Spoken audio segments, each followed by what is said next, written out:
Hello and welcome to the Overton Audios podcast. My name's Connor Chadwick. And I'm Daniel Patton. And on today's podcast, I'll be discussing with Aidan O'Connor, Connor J. Sumner and Abby Louise the Doctor Who Multiversal story we're doing. And then there'll be a little special, what we call Overton segment, which is in collaboration with TT Productions. We'll be discussing the Before Vastra 1 release. Very nice, sir. And then later on in the podcast, I'm going to be having a discussion with Miles Taylor on his fan audio series Across the Universe. How are you doing, sir? Oh, no, I'm all right. I'm all right. You and I have been doing a lot of work recently. Some may say it's not the fun audio work. It's not the fun audio work. That's for sure. This is real life work. This is the one that pays the bills. Oh yeah. Yes. We've just been doing that. We're coming to the end of one big job that causes us a lot of stress. I've got the confetti ready. Yeah, my God, I can't wait till that's over. Just been a long day of doing that. But other than that, yeah, I've been I've not been able to be too active with the good old audio production. I edited last weekend. I edited a bit of the first Doctor Adventures that's coming out in June. Yes. Have we told everyone what that's called yet, or is that still a bit of a secret? I've mentioned it, but I haven't actually said what it's called. But I can do that now. Oh, okay. It's the second and final volume for the Lost in Time story arc that we're doing. Lost in Time started. I had to look at the dates. It's a bit crazy. Lost in Time started being released on December 2022. Yeah, but was actually recorded and finished by November 2021. Yeah, I remember that was when we did that was back in the days where I think we were pre-recording, having everything done a year in advance. Back in the good old days. Oh yes. and yeah, we were doing that, and as a result, I thought the first Doctor stuff's going to take so long to do because they're about 60 odd pages each. But it wasn't really, because of the way that they're written so much like the era and period they're from. It's actually a very nice, easy edit, and as a result, they all got edited before 2022 even started. But your covers that you made for that are from around that time. Yeah. And now, obviously, you look at Lost in Time 2, and you made those between a last week. Oh yeah, you finished the third and final one last week, but there was some that you'd made in February a couple of months ago, so it's still very recent. And usually we do Lost in Time, or at least the first Doctor Adventures, as a December sort of Christmassy volume. Well, it's never usually themed at Christmas, but I always aim to have first Doctor out at December. The reason why we've changed it this year, moved it far forward to June, is because not only was it already written, yeah, but also we've had to shift around some things. So we've announced Tortured Clandestine, but that's part 1 of the series, episodes 1 to 4.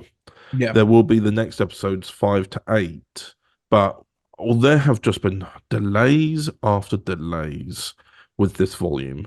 In fact, at this time, you've not even made the cover arts for that second part. No, I have not. We need to have a discussion with Sutton, because he's I need him to record first. He's over at my house on Friday. I'll set him down and make him record. Sorry, he won't let you, because it's him and a couple of other people who still need to record, which is frustrating because we're so close to the end now. Yeah. But literally, it would be like 3 or 4 people need to record, and then that's the entire of volume 3, all 8 episodes done. But basically, because of that being a 2-parter, I didn't want it to come out 1 year after the other, because that's what we were trying to aim for originally. So I brought it to a sort of Christmas, sort of into the new year type of release. Yeah. Just so we could have a whole series out in that year. So I've had to switch those around, basically. But no, I'm really looking forward to seeing what people think. And Lost in Time 2 is the final story of Lost in Time, and the I believe the original was the first Doctor comes across a vortex manipulator, and it accidentally activates and takes him away to faraway realms and all that sort of stuff. Okay. And then eventually he's able to get the vortex manipulator back to where it originally was from. However, now with the second follow-up volume, you have characters returning from that previous first volume. Yeah. In fact, one of them is Ruben Roper, who plays a character called Wennick. He was Mhm. in Brains and Brawn, which was the second episode that we ever did. But now he's a lot different. His character has had some natural progression and stuff like that, which is good. But yeah, Mhm. I've been trying to edit that. I got episode one done so far, but the moment that I've just remembered that it's coming out in June, um, means it's coming out a week after the next podcast, Yes. which has made me suddenly think I should hurry up. But because you've already made the cover arts for them, I know that I it's just me having to fly through and do the edit, and then I can just put it all together immediately. So I feel like that's possible. So that's good. That's good at least. Indeed. Indeed. Yes, But and yourself, sir, yourself, have you been working on any projects? busy with Fractured Timeline as usual. I finally got the script finished for the finale, and we're reading through it tonight. And I'm excited but anxious for people to read it because it's my final script ever. Oh, Not blimey, ever yeah. ever. I mean, like I'll be writing bits and pieces in the future. It was my final Irish Doctor script, so I want to make sure that's Mm. right. Um, I tell you, it's actually not finished. Yeah. Well, also, I think we can say this. I think we've always said that we bring it back, but I think we can say this. This was longer than even the previous podcast. But as we've talked about a bit more now, we've talked about the release of it a little bit more. You've also written a Sherlock Holmes episode. I did, yes.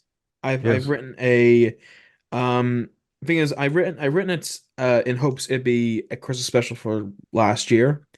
But Mm. I think we wrote it now as sort of like a one-off before we if we do carry on I with the think if I'm volumes. being completely honest, and this is just me riffing off ideas whilst being recorded, I think to be honest, it with the way everything's looking now, back when we did Sherlock Holmes volumes 1 to 3, Prism didn't exist.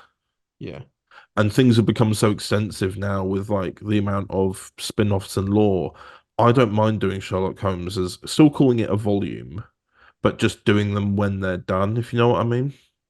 Yeah, like the more Like I think backseat approach to doing them. yeah, because I think that way because they do take a bit of time to craft, and we want to make sure they're right. And I think we are hoping to have the Empty Hearse out for Christmas, aren't we? And we've also just confirmed now it is an empty hearse. Well, I mean, it wasn't going to be any other story because I mean, it ended like we know. For those who know how Volume 3 ended, you know what was coming up anyway. Yeah. Like, I, although I wrote it as a Christmas special as well, so that's perfect. yeah, I've shifted things around. There was originally another Christmas special meant to be placed there, but I've shifted that to be the New Year's Day special now. Nice. Which it works either way because it's not especially the thing wasn't especially Christmassy in the first place. So having this here would be just as good. But we are let's just say that there is a volume coming out in August, which I'm sure we'll talk about more closer, where you might see us playing the Sherlock and Watson kind of type roles again. You never Hmm. know. Well, we do, but you never know. And yeah, but yeah, you've written that you wanted to write that for a few years. Yeah, I mean, I was always wanting to write a Sherlock Holmes script, but there's always been a thing where time and things have. But I always dedicate myself to do. I think it was like I was doing one chart past, I was doing Fractured Timeline, but I wanted a break for Fractured Timeline, so then I finally wrote a Sherlock Holmes script. Mm, And I really want to adapt The Empty Hearse because I think that's such an interesting story to do. hmm. And it's not necessarily a story that revolves around crime solving. It's more of a reintroduction story. Yeah, So it's sort of like it's the equivalent of of like when a show is has stopped production. It's like, okay, let's do more, so we have to repilot the show. And that's yeah, what I feel like what this is it's a reintroduction to the world of Sherlock Holmes, and it's a It's also gone away with is which I wanted to get rid of since at the I end of know where you're volume going. one is the bloody narrations. Yeah, my God, I will never forget editing the Red-Headed League. Yeah. That one where it was basically an audiobook with some one-page scenes sometimes in between them. Yeah, and I that think that it was was good. I think it was good to try it, and I'm glad that, especially with Volume One, I think we had Volume One, which was a scandal. What was it? A scandal in Russia, wasn't it? it's kind of Russia. Yeah. Yeah, that one was almost no narration, almost. And then episode two was Red-Headed League, which was basically completely narration.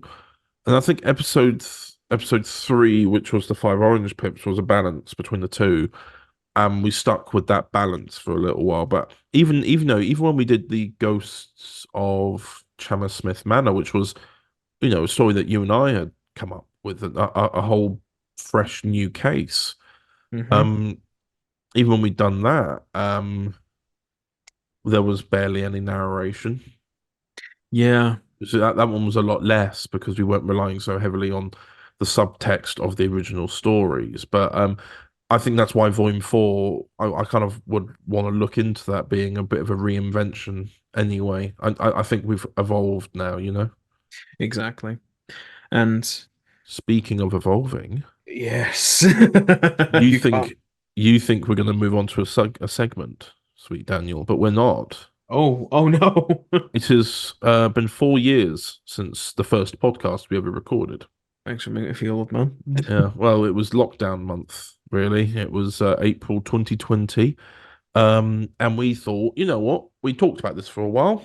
Why not start a podcast and talk about what we're making? And that's what we've done ever since for, I believe it's actually, even though it says number 49 on this episode, with the extra episodes included, I think it makes it closer to 52. Yes. But official podcast episodes, we're on 49. Yeah. And next month, or at least the next podcast, which I believe is due on the 1st of June, will be podcast 50. And we've hyped it up a little bit Hmm. over the past couple of podcasts. We are going to be looking at reinventing the podcast slightly. Yes.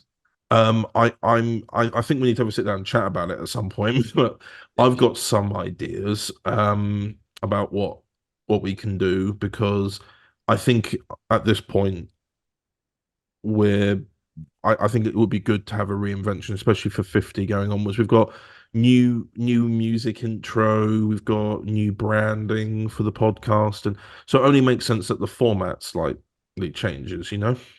Yeah. Yeah. I agree.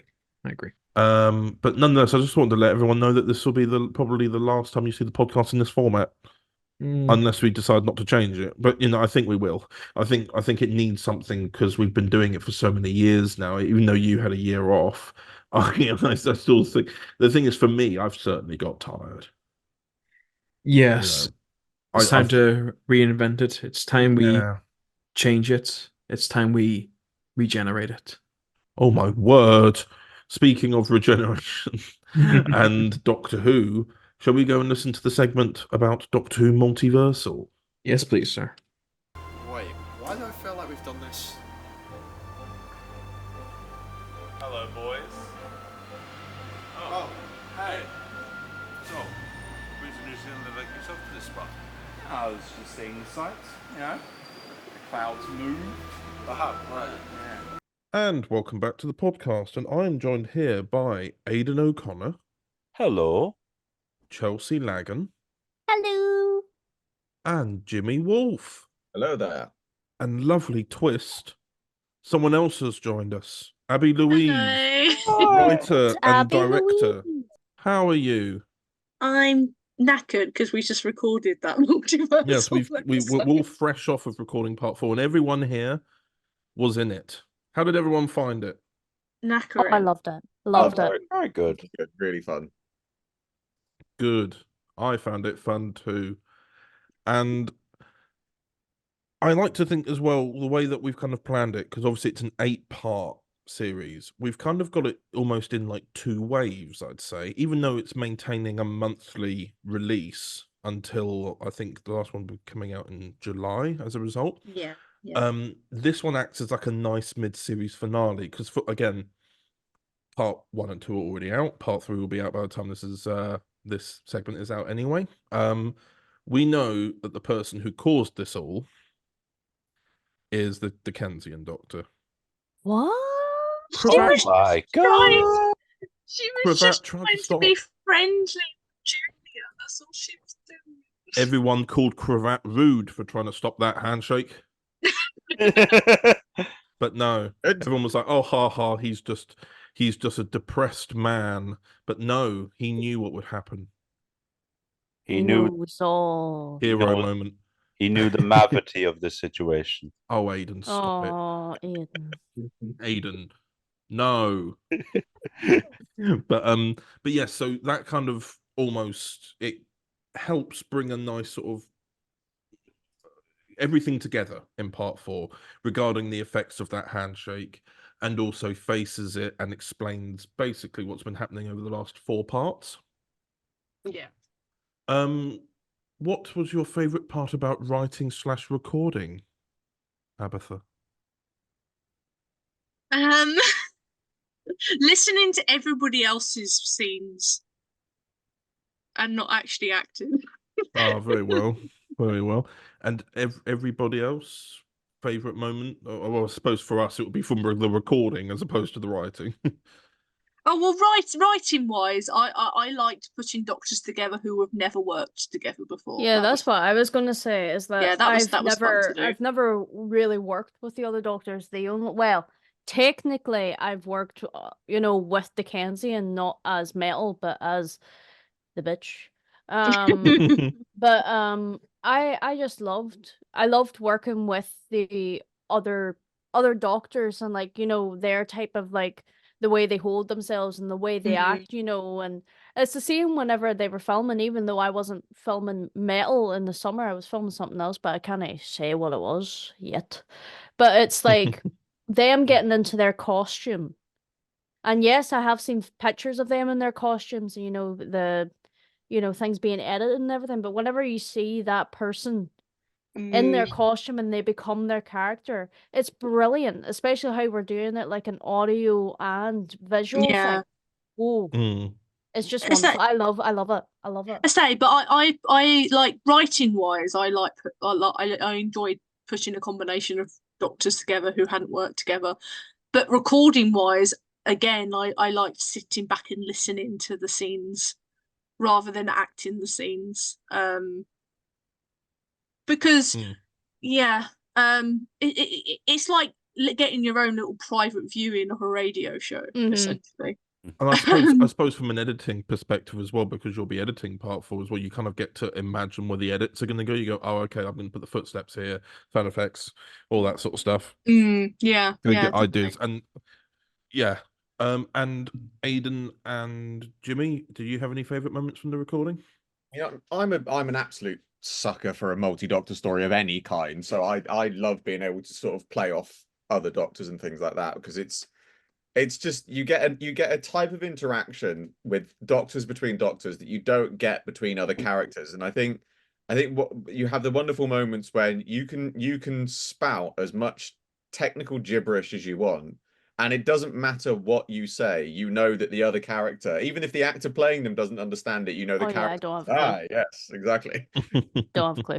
It works so well. But it's wonderful to, because obviously I've done the 60th anniversary for TT, but obviously playing against other universe doctors is great as well, because it's kind of you have a bit of it in this one where it's kind of, it's got past and future selves and things like that, but then you've also got alternate selves, so it's like it really gives a sort of encompassing feel, because everybody knows their own doctors and everybody knows their universe's doctors and different nations, but when you're going sort of across from the two different sort of universes, as it were, it means you get a different. You get this amazing interaction of the amazing interaction of the same character but so different, because I think the other thing it showed with this as well is how different not just how different all the doctors are, but how different Doctor's universes are. Yes, Yes, that's what I was what gonna she said. say. Yeah. Because like, I mean, when I was like, I won't lie, my favorite moment was just Burgundy just talking to the TT doctors, because like We are exactly. the ADHD doctors.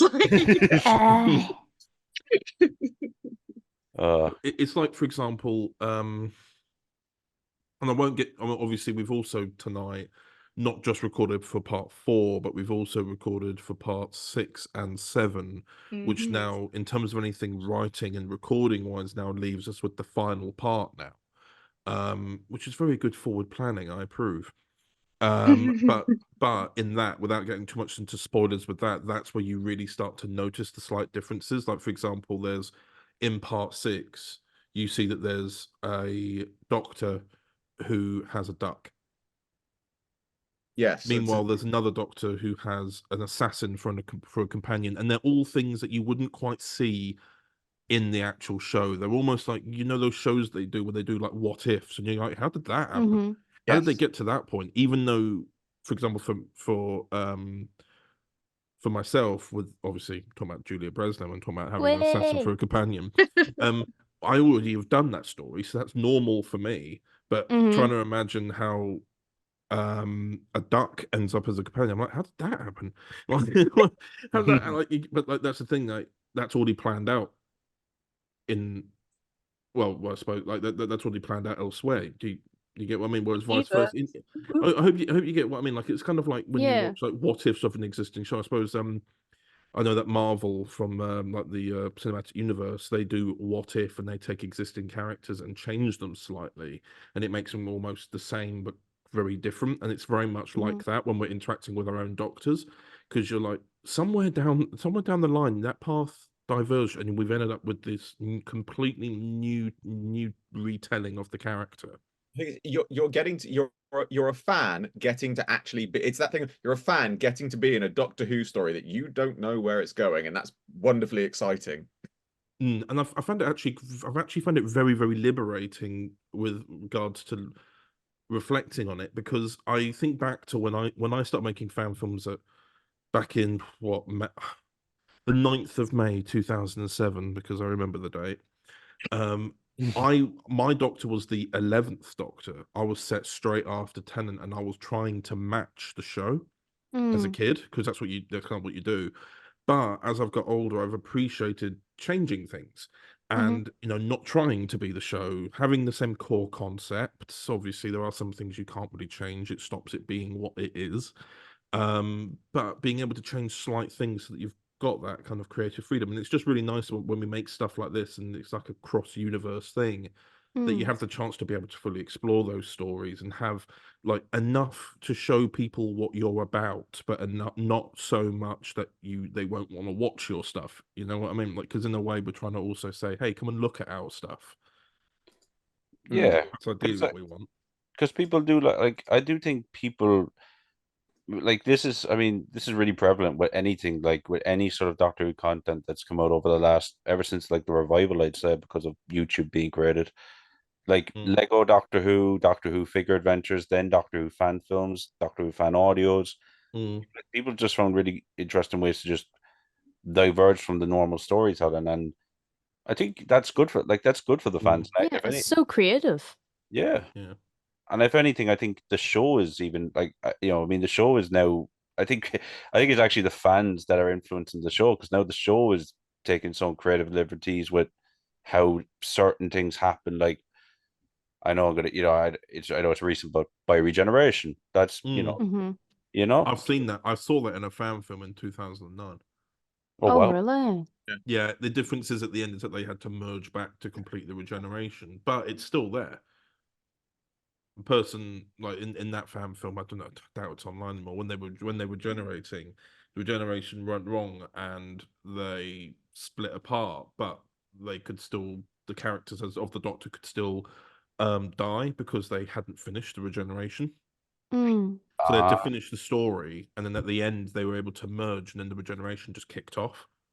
And I thought that was a really interesting concept. And in the end, obviously, I only really remembered it the other day when I saw a review about Biogeneration, they mentioned it. But no, like, that's the thing. Like, there are lots of things. I think Abby, you sometimes say this. So things that happen in the show that we're like, hang on a minute, I've had that idea before. And Yeah. Yeah, like the toy A lot. maker. Oh yeah, Mm. 100%. I was like, whenever Neil Patrick Harris was like announced as the toy maker, I was like, oh. Like, no harm, when I started playing the toy maker, I didn't even know it was an actual character, and then I was like, ah, it's a real person. I was like, but like for me, I just kind of go with, I'll just do what I do and come up with something. And then whenever he made his proper appearance in the episode, I was just like, oh, you wee bitch, that was my idea. You know, but that's it's really also good.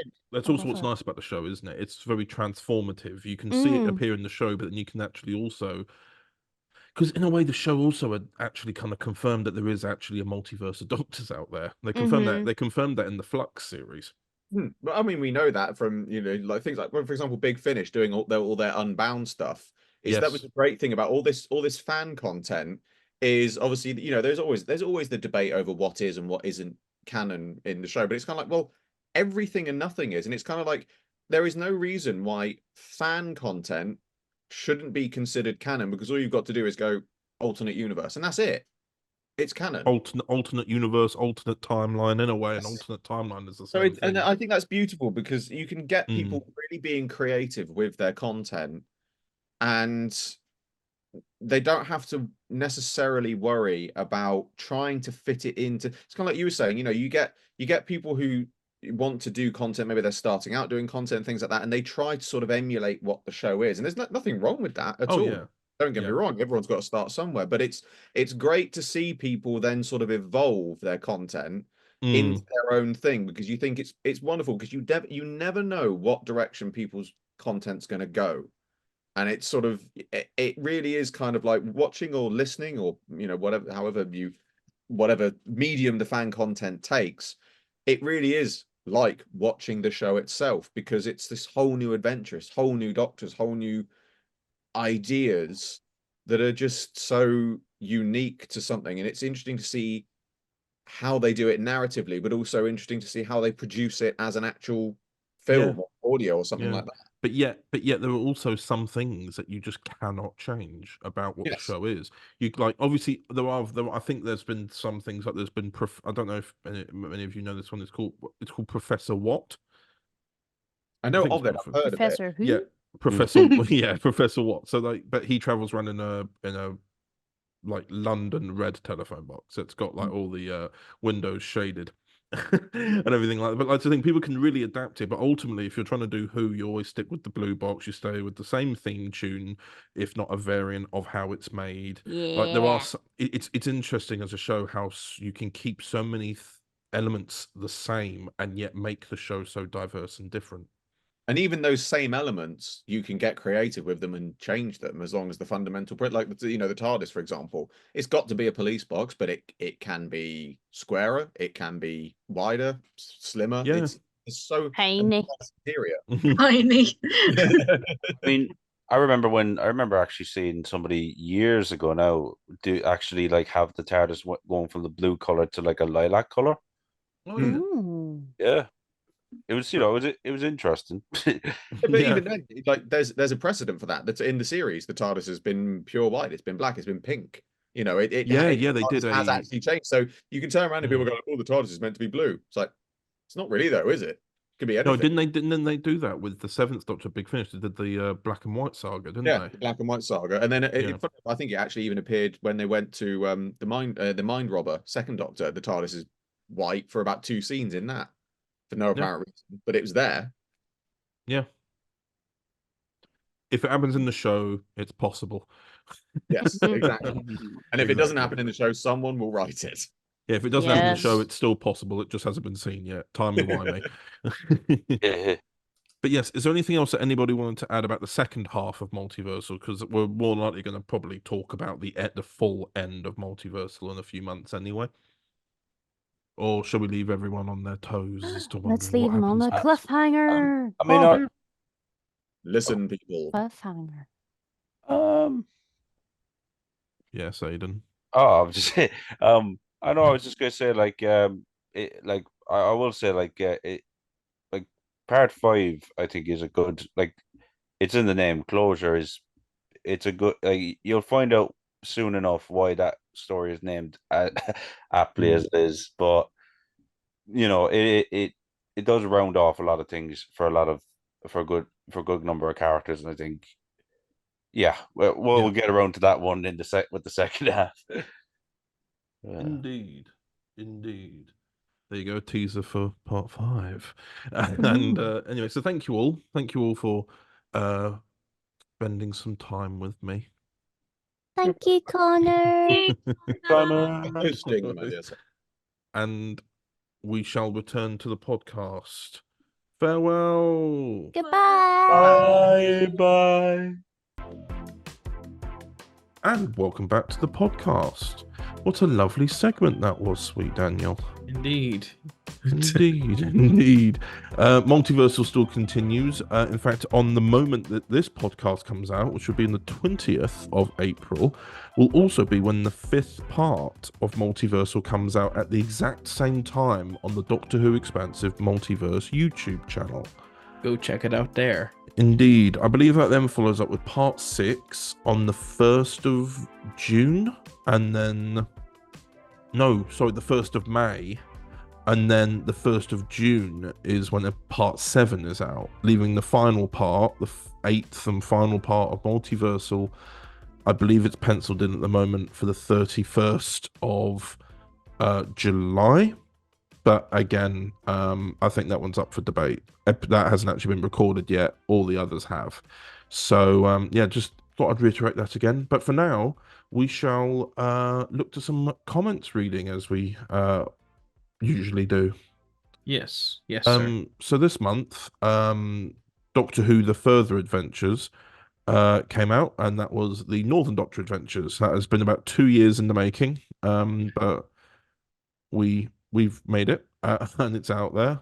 Episode 5 is yet to come out as of when we're recording this, but again, we'll likely catch up with that if we ever do the comments reading again. We don't know, because the next one is completely could be completely different.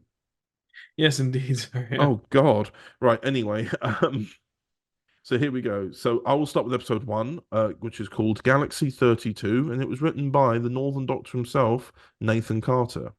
Ooh. This first comment is from YW2324, who says, "This was amazing," which is always appreciated. Thank you very much.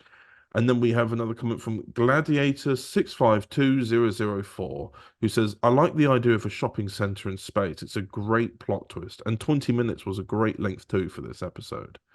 See, that's something we were worried about, because Northern Doctor stories conform more to classic fan films. Yeah. Classic fan films when you had the YouTube time limit. So you'd stick with 10 to 20 minutes per episode, whereas now, obviously, content galore. People want to go for longer form nowadays. So I'm glad that this has been received well still for that. Another comment from Joanne the Blue, who says, "It was a pleasure to hear the Northern Doctor again, as well as the Boyce team. A nice little plot wrapped up in a short segment."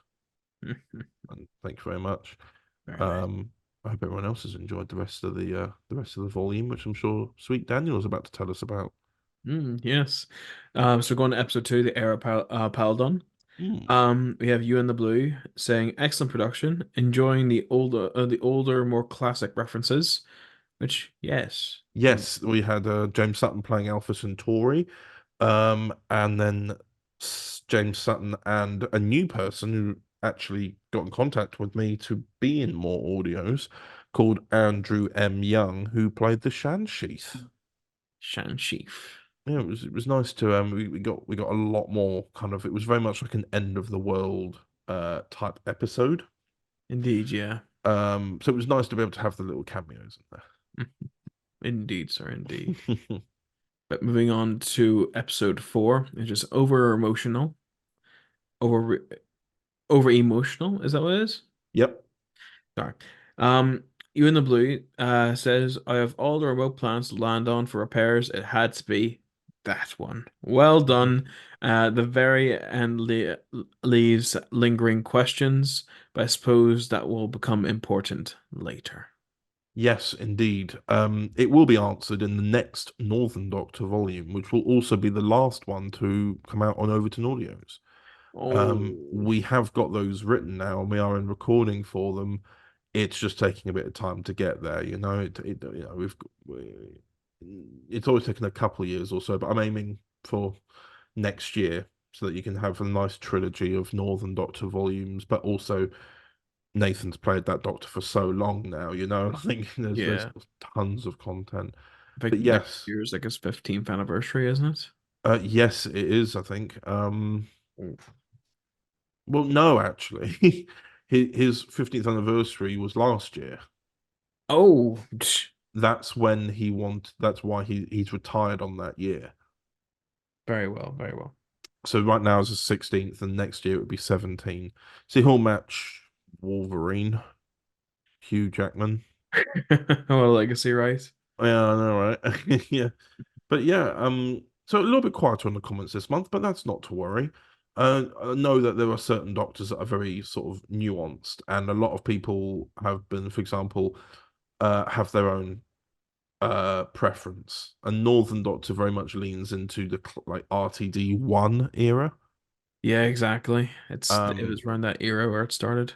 and it's nearly 20 years old now. Indeed, yeah.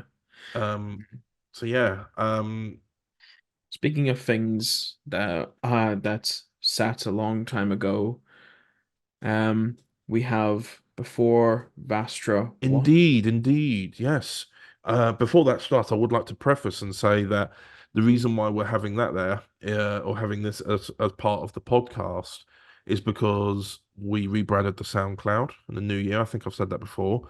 To be Toverton Audios, which or I think it could be Toverton Productions, Toverton Audios, whatever one prefers. But it's a mixture. It's a nice collaboration between Overton Audios and TT Productions 23, where we are re-releasing their classic audio dramas that they made 3 to 4 years ago onto the SoundCloud so that people have it as a multi-platform release. This month currently is the re-releases of Before Vastra. So we thought, what better thing to do than to include some of the behind the scenes segments that they recorded to advertise this further. Indeed. Shall I have a listen to that then, sir? Indeed, we shall, sir.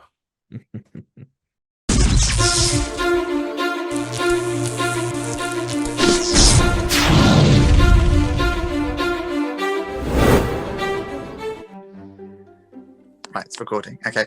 Hello and welcome to the TikTok Whovian special with me, Spice Boy Comedy 96.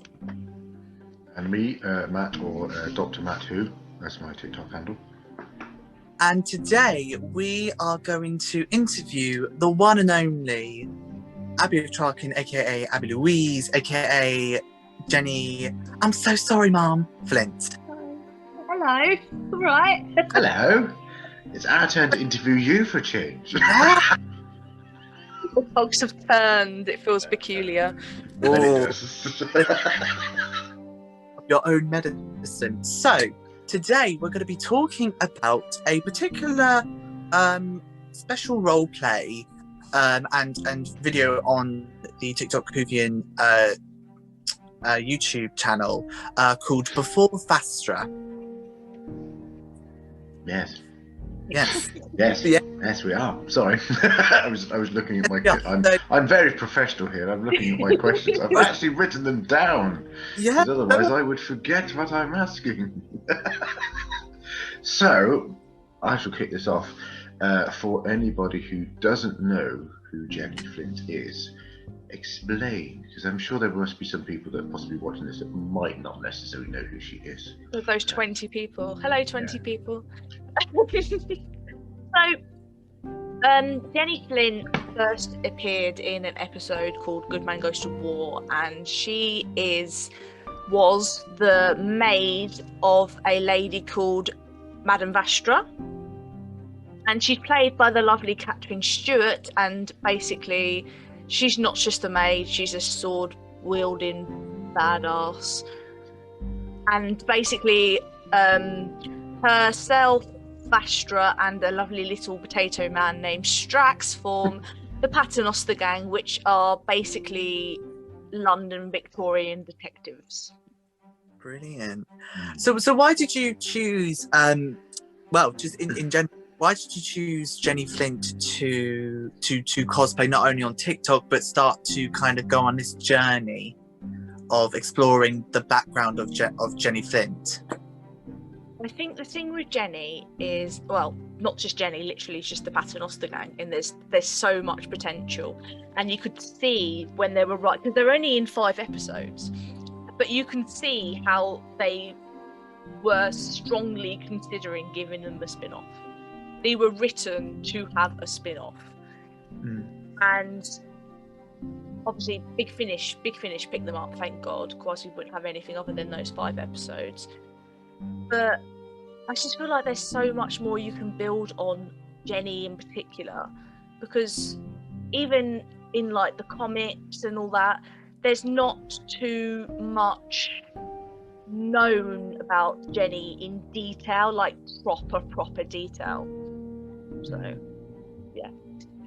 Yeah, she's a bit of a sort of a dark horse almost, isn't she? Yeah. Well, the thing as well, there's an audio called Family Matters, and it turns out that Jenny, well, what Vastra thought of was Jenny's past turns out to not be Jenny's past, so that's another thing to add to the question mark. Yeah, you know, it doesn't go down too well as well, if I remember correctly. No.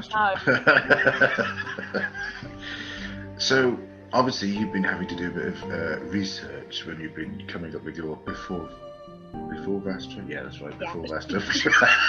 I nearly said before Jenny then. Before Jenny, no, that's the a next different. one. That's a different one completely. So was there anything that you were surprised about when you were doing your research for that? Not so much from me, because that's when it comes to like Victorian history, I'm very much a history buff. It's quite sad how much into history I am, but from other people watching it, because obviously, especially this early before Vastra stuff, it's just one gigantic history lesson. But the one I've had the most response on was the Doss House one, because a lot of people, one, didn't even know what a Doss House is, but a Doss House is basically where the poor would go to sleep, and it would cost you like 1 pence, but 2 pence to like hang on a rope, like, oh, it's just, yeah, basically. But no, the amount of people that were like, how do you fall asleep on a rope? And I've put a picture up of it, and yeah, you literally just lean over the top of it. One thing that does shock a lot of people though with that is the fact that in the mornings they used to just cut it down, so they didn't wake you up, they just cut the rope down, so you'd literally be woken up by falling to the floor. So yeah. But I say it's more people's response to the stuff that's been taught through it, because it's kind of been done sneakily, you know, like horrible histories where you watch it and you're enjoying it, but it's like you're secretly getting taught at the same time. It's like, oh, she's accidentally teaching us history but telling us about Jenny, which is quite enjoyable to do. It's really enjoyable, and I can see where the inspiration came from, because, and it's a very bleak story to kind of go with someone of that character, kind of almost like there's a bit of a weird, well, not weird, but kind of sort of there's a bit of a rags to riches kind of story with how you're presented with Jenny. So kind of how did you kind of get the, obviously you're a complete buff, and I think I can safely say I love history, and I think all of us love a bit of history. But where kind of sort of how did you kind of were inspired by the backstory and kind of like, okay, I'm going to now do a TikTok series and of Jenny Flint's backstory? I'm going to bring up Family Matters again. So it's that's in Heritage 2, I believe. Yeah, I think so. And I think it's in 2. Yeah, I believe it's 2. And basically, the family that Jenny has run away from turn up out of the blue. And obviously, me listening to that led me to go, who are the Scarritys? But basically, the only thing you have on the internet is Jenny ran away at the age of 14. That is basically Jenny's backstory. But because a lot of people don't listen to Big Finish, and their first impression of Jenny was literally, "Did you mind him?" No, stringy, but tasty all the same. Is literally their like first impressions of Jenny. But like you say, she does. If you're 14 and you run away to London with nothing, and that is one thing that is said. It is said on Wikipedia that she works in a matchstick factory. We know that much. Now, if you're working in a matchstick factory, you're not exactly, you're the lowest, you know. And if you've not got anything, and I just wanted to show, like you say, the rags to riches. It's just she was lucky enough to be saved by Vastra, because God knows what would have happened if she hadn't have been, you know. Oh yeah, with the amount of disease and stuff, she probably wouldn't have lasted very long. Well, this is the thing, because she was saved. So this is where it gets Doctor Who confusifying, because there's two stories as to how Jenny was saved. Because in one story, the Doctor's with Vastra when Jenny is saved, but then in another story, the Doctor isn't with Vastra when she saved Jenny. So when she saves Jenny, it's after she's had that attack by the Tongs gang, who are in Talons of Wang Chiang, which is the Fourth Doctor's episode set in London, Victorian London, that way around. And they're basically trying to have their way with her down an alleyway, which is when Vastra saves her. But with this version, I went with the Doctor not being there, purely because in that first appearance with Jenny, she doesn't know what the TARDIS is.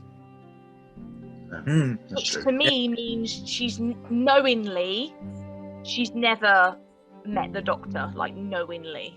Because if you've met the Doctor, you've seen the TARDIS, it kind of comes hand in hand. And the fact that this thing has appeared in the parlour and she doesn't know what it was, to me, feels like she's never met the Doctor. Yeah, that kind of sounds about, and it kind of makes more sense actually that just Madame Vastra would save it rather than the pair of them. They just, I see where you go. I feel like there's a missing scene of Vastra like explaining where they're going. It's like, oh yeah, I want to see the scene of Jenny going inside the TARDIS for the first time. Like, I wonder what she'd say. Blimey, probably. Blimey. Small on the outside. Sorry, excuse me. I've got a cough. So, would you do any other? Are there any other backstories that you're going to do with Jenny, or have you got any other ideas to do any other ones? I'm sure you probably have, if I know you. So I've only put part 1 of Before Vastra on YouTube at the moment. There's been about 3 more videos put up since those ones went up on YouTube, and I have 4 more written down that I've not actually recorded yet.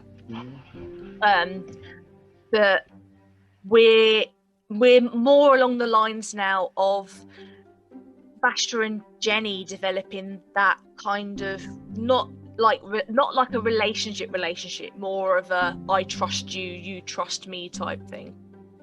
And where I'm leading on to now is nowhere. It's not fitting anywhere, which is why this has taken me such a long time, because it's like Jenny was saved by Vastra now Jenny goes to do Good Man Goes to War. Like there's like nothing in the middle. So the stuff I'm working on now is literally Vastra being like, oh, Jenny's streetwise, we could use that to solve this case. And so that's the stuff that's getting worked on now. But like I've said to Matt, we were thinking of doing like a before Strax thing, but that will probably end up doing that once the before Vastra storyline. But when I say before Vastra, it's not so much before Jenny met Vastra, it's more the before Jenny and Vastra become a thing, not married, just a thing. Yeah. But before Strax, I think would be quite fun to do. So it would be after they pick him up at Good Man Goes to War, because you've got that scene before Snowman, where the inspector turns up and Strax is like chaining the dude up and leading him out, and Jenny's like, "Sorry, he's new." I feel like we need scenes of like trying to teach Strax like, this is how you make tea and this is how you greet people at the door, and just like, you know, obviously he doesn't listen because he's Strax, but just like general, this is how to be a human. How to be human and how to be a butler. Yeah, well, there's that line, isn't there, in that first Heritage, the Cars That Ate London, where he's like, oh, I can use my new knowledge that Jenny taught me, and Vastra's like, what are you on about? And he's like, oh, I've been teaching him how to be a native Londoner. It's like, yeah, go blimey. He's a man. With the response, obviously you uploading the videos and with uploading it to YouTube, and obviously you do have quite a big fan base with Jenny and with the Paternoster gang. What's been the kind of the response of you've taken an established character, has it been an established character and given a very, again, like a very hard-hitting backstory, which I think anyone in Doctor Who, I think, kind of sometimes deserves. Sometimes with backstories with Doctor Who characters, it's very simple, and it's very like it's almost like that there wasn't a life before the Doctor or before Vastra or before we start getting the established like plot events. Like, I've had like positive responses, negative responses, a mixed bag, or I haven't. On TikTok, I haven't had any negatives. I've had a lot of people asking me, "What is this from?" Which is quite a nice thing to get. That's quite. They're thinking, "Oh, hang on a minute, where's she got that from?" I'm like, it's me. Yeah. From my brain. But that's mainly the response. The one thing I will say though, I don't know whether Matt and David feel this as well. When we have RP'd before, it's never really been an established character.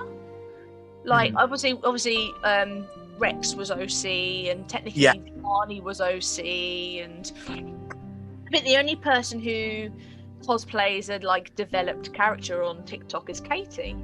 Because most of us do our OC. So when it's like, right, so I'm now having to portray somebody that everybody knows, I feel like you do have that added pressure, don't you think? Yes. Yeah. No. Yes, considering I know nothing like the bloke I'm supposed to be doing.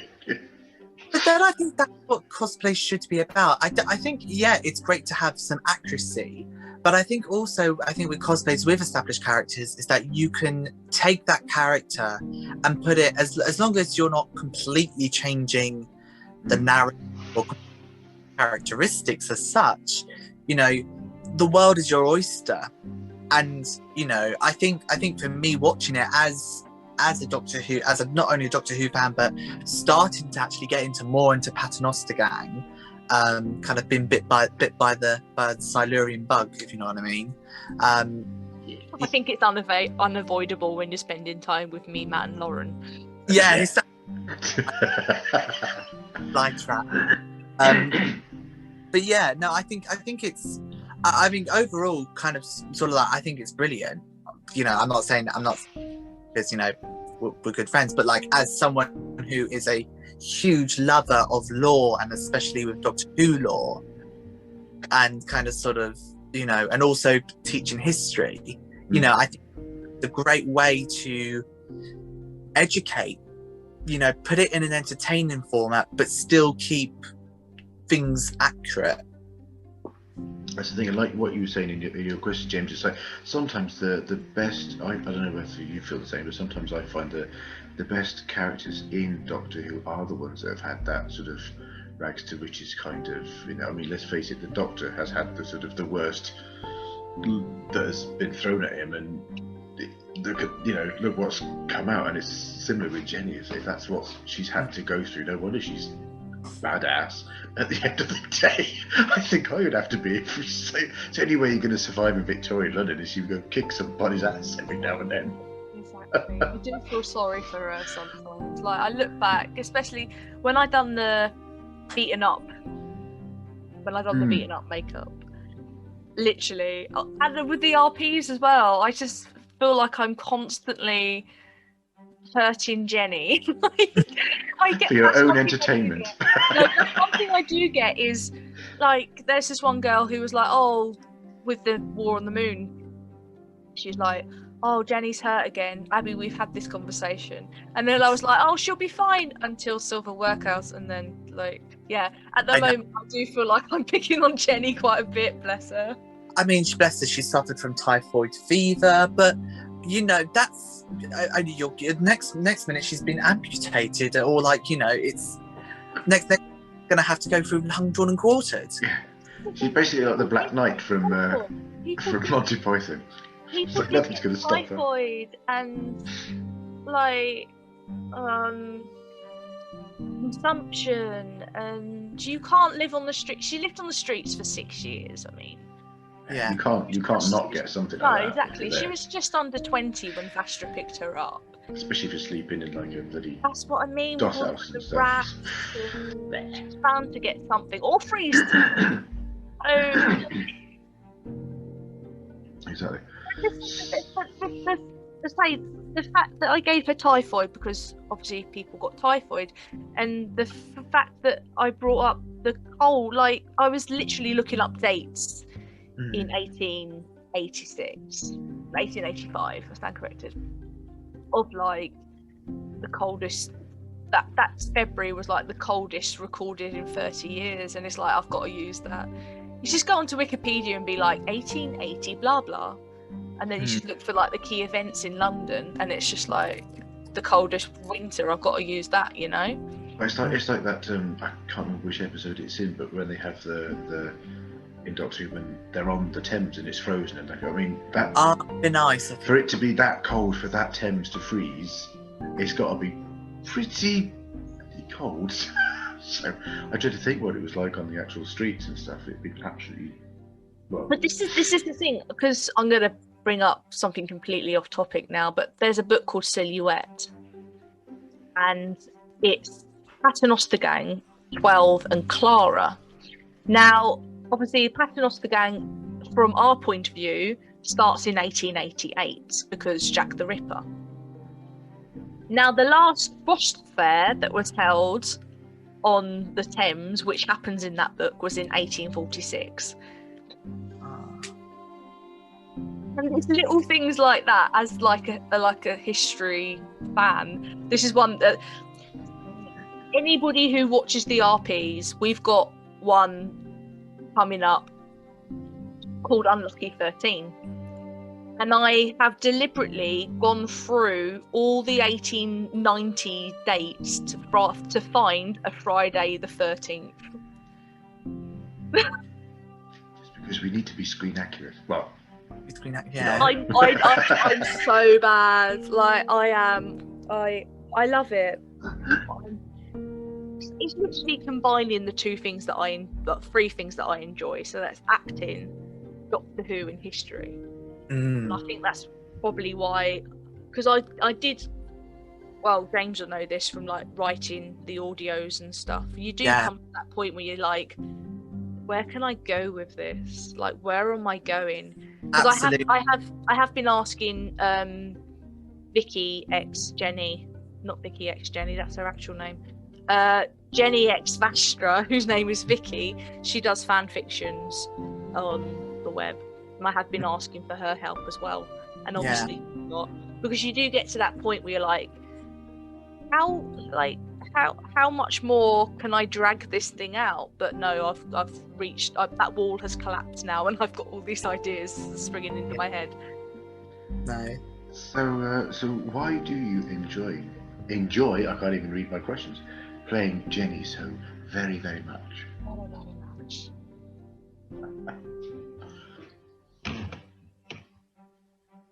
Stumped you now, haven't I?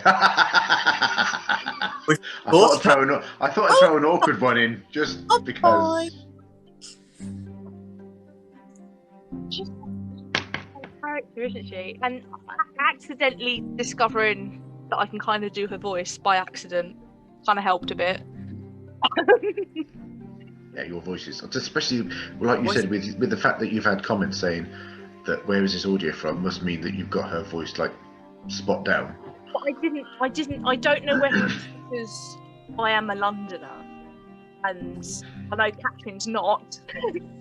But no. I don't know whether that's like a factor into it, but I didn't even know I could do her voice until that 1 a.m. call at Christmas when I was in States.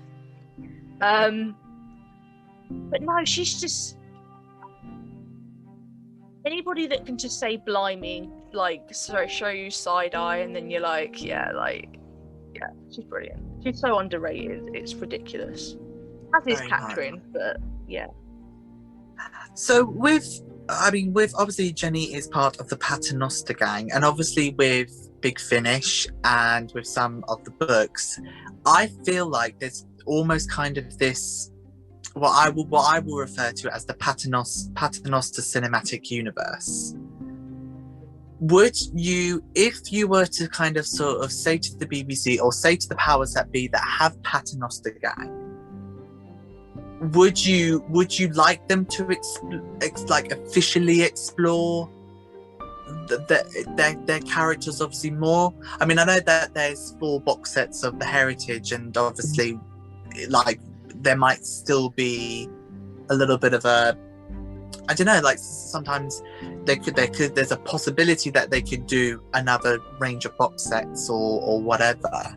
But do you think, like, yeah, fingers crossed, do you think would you want to kind of sort of have, because again it's, you don't just have the Paternoster gang, you have obviously the Bloomsbury group, and like would you want to find different Paternoster light groups, like say around, like if somehow they go to India or they go like somewhere, those kinds of things?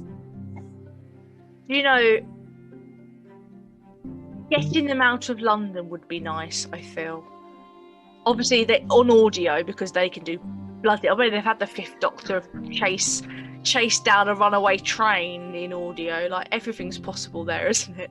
But it would be quite nice for them to step out of their comfort zone, just a tad. They've only been to the north. They've been to the north, and they've been to Bournemouth.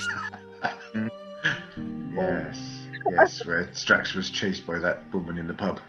And so was Jenny. They were both chatting up on that time. So what makes it worse is that that lady in the pub was a Slovene. So I want to see that that's what I want to see as an audio. Not as I want to see Strax uncomfortable. Because in my head, Dan Starkey does it brilliantly. I just want to see it on screen. Do you know, if I could see, if they'd done like a mini webisode or something, I'd love to see Jenny go to like Japan or something, because I feel like with like the samurai swords and stuff, and a lot of like my costumes and stuff I've been looking, they've been kind of like tipping towards that kind of feel, like the samurai type thing, and I just feel like she'd get on quite well over there. It's not the type of sword you'd find in Victorian London. Not really. I can imagine it sort of hung up in some kind of she's got the, Madame Vastra's got a room somewhere with lots of sort of Japanese. I reckon they A few can- others, like in Batman, where he's got sort of Yeah. different suits of armor, and Jenny goes, "I'll have that sword." I reckon's got think of all the Teenage Mutant Ninja Turtles weapons. I reckon Jenny can push all of them. Oh yeah. I would love to see Jenny with some what they call just some nunchucks. I think that would be Away quite. with that on TikTok. There we go. Copyright jingle. No, but What if I got images of Jenny just going all of a sudden going, "I know kung fu." well, she does have a line. I can't remember if it's in an audio or not. Clearly, nobody around here knows Taekwondo. But that's one thing we have established with our RPs, which I quite like, is the fact that the student has out-taught the master. There was a line in the Moon RP which I think was quite apt, which is, "We both know that I would win in a fight." And I kind of feel like with Jenny and Vastra, I do kind of feel like Jenny, she's harder than she looks, 100%. It's almost kind of sort of like she's got something. Well, I was going to say something in her, but something that is in something that's that's all with all her pains and all her struggles and stuff like that. She's got that drive. She's got that determination. And as much as Vastra is a very powerful character, I think she's kind of sort of. I mean, obviously, she's not got the street smart. No, she's not got the street smarts. She may be intellectually smart, but she's not. She's not like street smart at all, because obviously she's a businesswoman from the dawn of time. Yeah. I'd love to know how she ended up being so high class, though. Maybe we need it before Before everyone. Before Lauren. Pattern. Wouldn't that be before Pattern?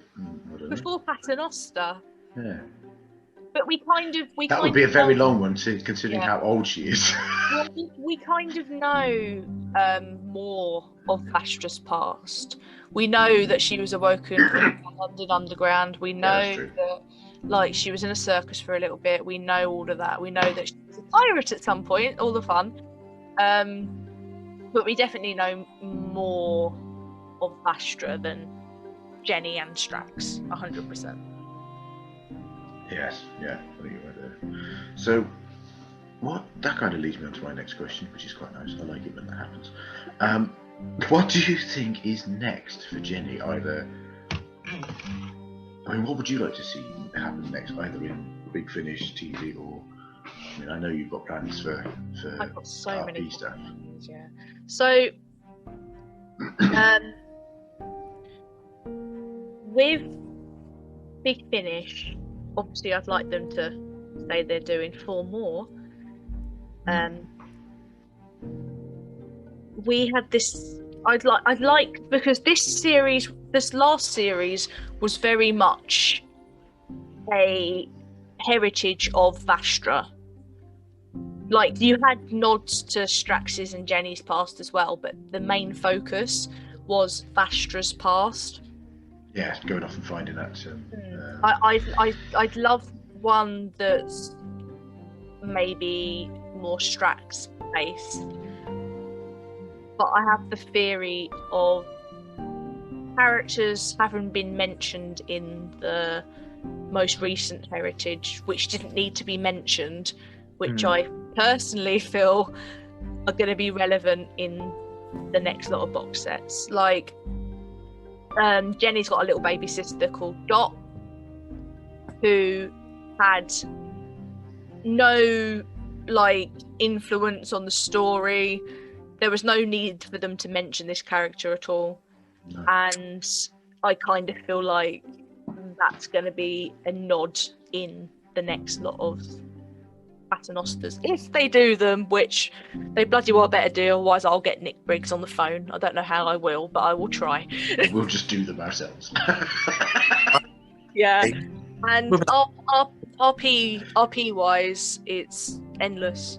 We have a ridiculous amount, but this is. But I've stopped myself now because we've got enough. I think we've got enough till at least next year. Well, this is the thing. Some of them might not even now because obviously there's better stories. Like we're supposed to be doing a body swap one that's been pushed down, so I don't even know if that's going to happen now. But it's just nice with the RPs because me and James are doing Tom and Jenny's stuff, which is quite nice. Yeah. Tom's from the Bloomsbury bunch, and basically he's partnered with a Sontaran, so they're kind of in the same sort of situation. He's a sort of male equivalent of Jenny. Yeah. Kind of. And me and Jenny and David's OC doctor. So there's a question I asked on the podcast, which is who would you like to be a Doctor Who companion? And I would say Jenny. As much as it would hurt Vastra, I just feel like Jenny deserves to see more, rather than kind of being like, look, goodbye, you know what, like, and tease her with little tidbits, just throw her back to Vastra. Like, I think now that at some point Jenny's going to be travelling with David's OC doctor, and we've got 3 adventures lined up, and that's it, because it's only going to be like a short sharp. And it's in a way it's nice that they didn't get a TV series picked up, because it gives you more growth to build the character up as your own, even though technically it's not. I completely agree. I think with audio, and I think it's regardless, I think with audio you have no limitations of like sets, production, camera angle. Yeah, it's sometimes a bit difficult to kind of like, how can we describe something in a sonic form or whatever, or in a sound wave form? But it's quite interesting to do, and also role playing, you know, especially with COVID and stuff like that. Especially, you know, but I mean, obviously, Abby, you're quite experienced in cosplay, and I would say, Matt, you're probably more experienced than I am of cosplay. Yeah, but yeah, just a little bit more, you know. So you kind of there's a great way of, you can take that story, you could take the characters, and that leads on to my final question. As a Doctor Who fan, or as a Paternoster Gang fan, or something like that, if there was any other backstory that you would want to explore with other characters, who would that be? What, like Paternoster Gang, or just... Yeah, or Doctor Who, or Torchwood, or something in the Who. No, I'd like more, because we know briefly about Tom and Ston, but I'd like them to have like a highlight episode, because we know that obviously he found him trying to recharge himself in the watch factory where he used to work, but that is basically their backstory, and I would kind of like to see how a Sontaran and end up working. I'd love to see that. I think that'd be fun to do. I think for me that would be almost kind of like a Beauty and the Beast kind of sort of situation. Now, kind of sort of like, I'm very surprised you said that, because obviously I cosplay as Foster. I think am I the only Tom Foster cosplay on TikTok? Oh my god, probably might be. I thought, there's about 5 or 6 Jennies now, so thank God. I don't know if there's many Straxes. I've not come across many. Oh, the puppet. The puppet. A puppet. I definitely haven't seen any versus Stoms. the puppet. Yeah. Versus the puppet. The time has come for you to Sontaran for your life. Actually, it's just a Muppet episode, isn't it? That's actually a good shout though, because I think Tom and Ston it'd be like a before Vela. Yeah. It'd be like, yeah, because. But then when Jenny asks Tom about Vela, Tom says, "Oh, before my time." So that means that Ston and Vela met each other before Tom as well. I just love to. I think, and especially because obviously, surprise, surprise, Jenny is a lesbian, and it's great to have those LGBTQ characters, and obviously, at time both for Jenny and more for Tom, and to some degree Jenny as well, it was illegal, and you could go to prison, or depending on, I think, with certain dates, you could be killed. Yeah. And so to not only have the idea that not only are you a person of the LGBT community, but also you have fallen in love with, a warrior from space, or a lizard woman from a dawn of time. You kind of, yeah. It's a really interesting way to look at it. Especially with LGBT relationships on TV. Sometimes, as a gay man myself, sometimes that kind of is the only thing that kind of rides the story, when really it's just another normal relationship. But this is the thing as well, especially with the Paternoster Gang era, it's quite nice to explore it, because, like you say, it is frowned more for males. I must admit, Yeah. Some females, they got away with it because that wasn't the done thing, apparently. According to Queen Victoria, women weren't interested in women. But yeah, it is nice to explore the LG. I can never say that. That's right, LGBT. There we are. Say it. I love the fact that I'm included in this, but I cannot say it. Do you know what you call my brother? Not what you used to call my brother. That came across really rude. Gay sandwich. Yeah. It's very true, though. So true. But no, it is nice to have that element in Doctor Who, but not have it as a leading factor for that character. It's also nice that she's sort of a heroine, and again, you don't get many of those sort of characters. Well, more so nowadays, but you know what I mean. It's nice to have someone that can stand their own against a Sontaran warrior and a lizard woman from the dawn of time. In fact, she's a female that's kicking someone's ass, especially in Crimson Horror, when it's like, no, I'll deal with this. And off she goes. Ask these two, when I take my clothes off, I mean business. Yes. I want another t-shirt. But no, I think with Before Vastra, like I said, I think it's a great way to look at characters in the Doctor Who universe that don't get enough time. Because normally the backstory is either the Doctor or the companions or the well-established villains, or you're going to have to find the backstory in a very obscure place. Well, I think this is another thing that made me think, oh, I'm gonna pick up on Jenny and try and do more of her stuff. Is the fact that she leads an episode.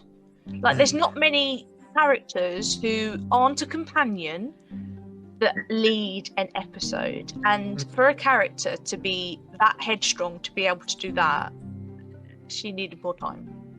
Definitely. Absolutely. Any sort of final thoughts, Matt? I say I've got a part 2 to be going up at some point when I get my arse into gear. There won't be any mental wounds this time, though. Don't worry. But I think that's especially when you're in that creative mind. You don't want to release so much at such time. Kind of, especially with the Before Vastra, you said it was a part 1. It's good to have that breathing space. Yeah. And then you can go on to part 2. And that's Whereas Jenny growing up as well, the way I see it. Because obviously at the start, at part one, she's only just got to the streets, and then towards the end of that, she's just stepping into Paternoster Row, and then it's like Jenny essentially getting older as the parts go on, you know?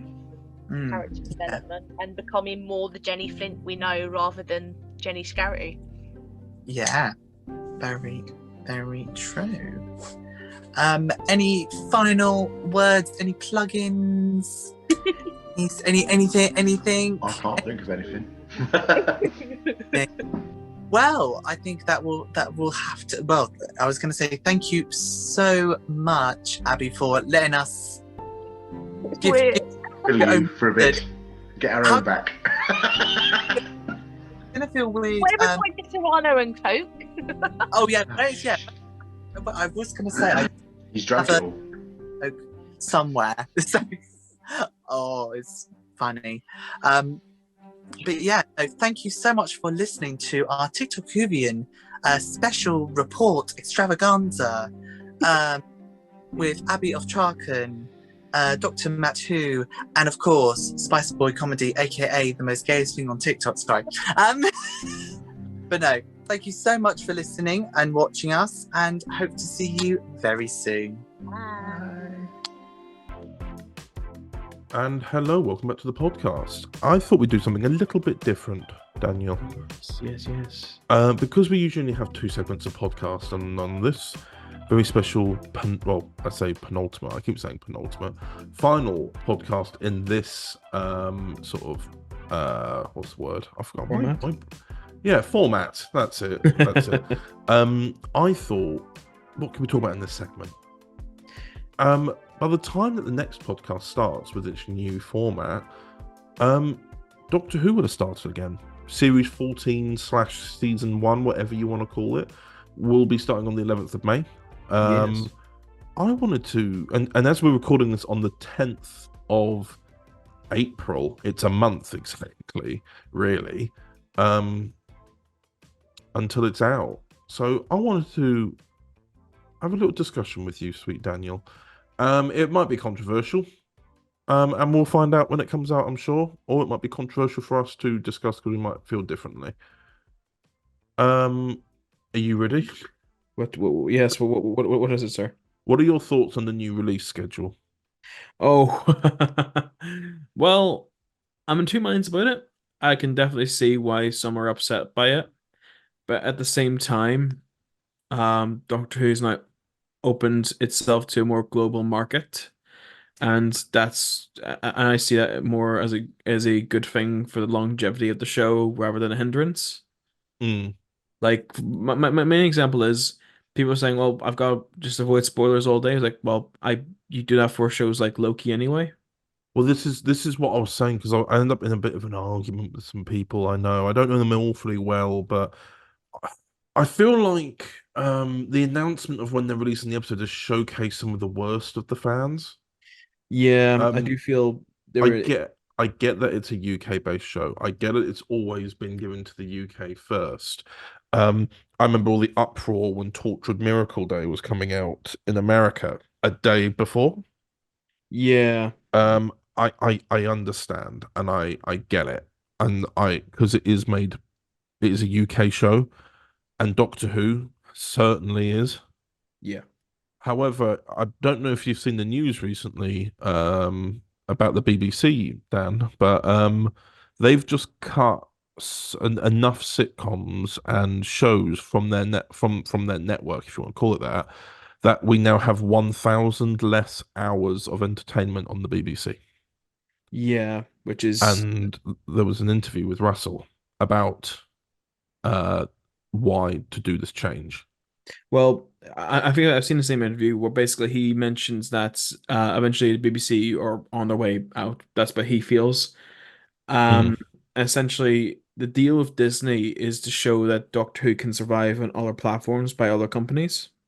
Yes, because do you know what I genuinely think will end up happening to the BBC? What?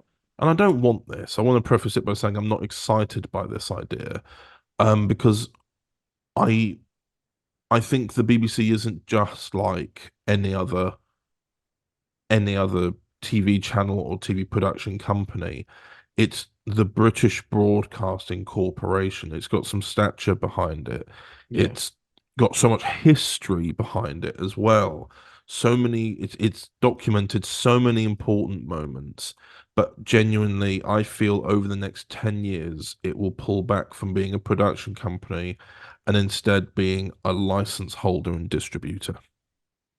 Yeah, I can see that happening in the future as well, especially with um other things in the world, other things happening. Like, I think what was it about?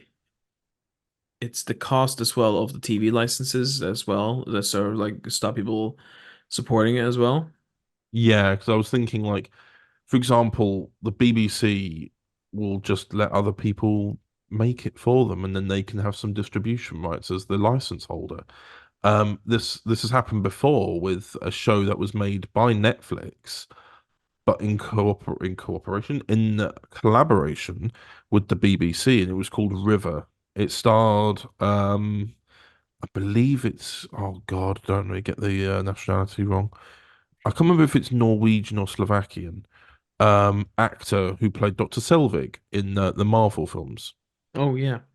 Um, and that was made by Netflix, but in collaboration with the BBC.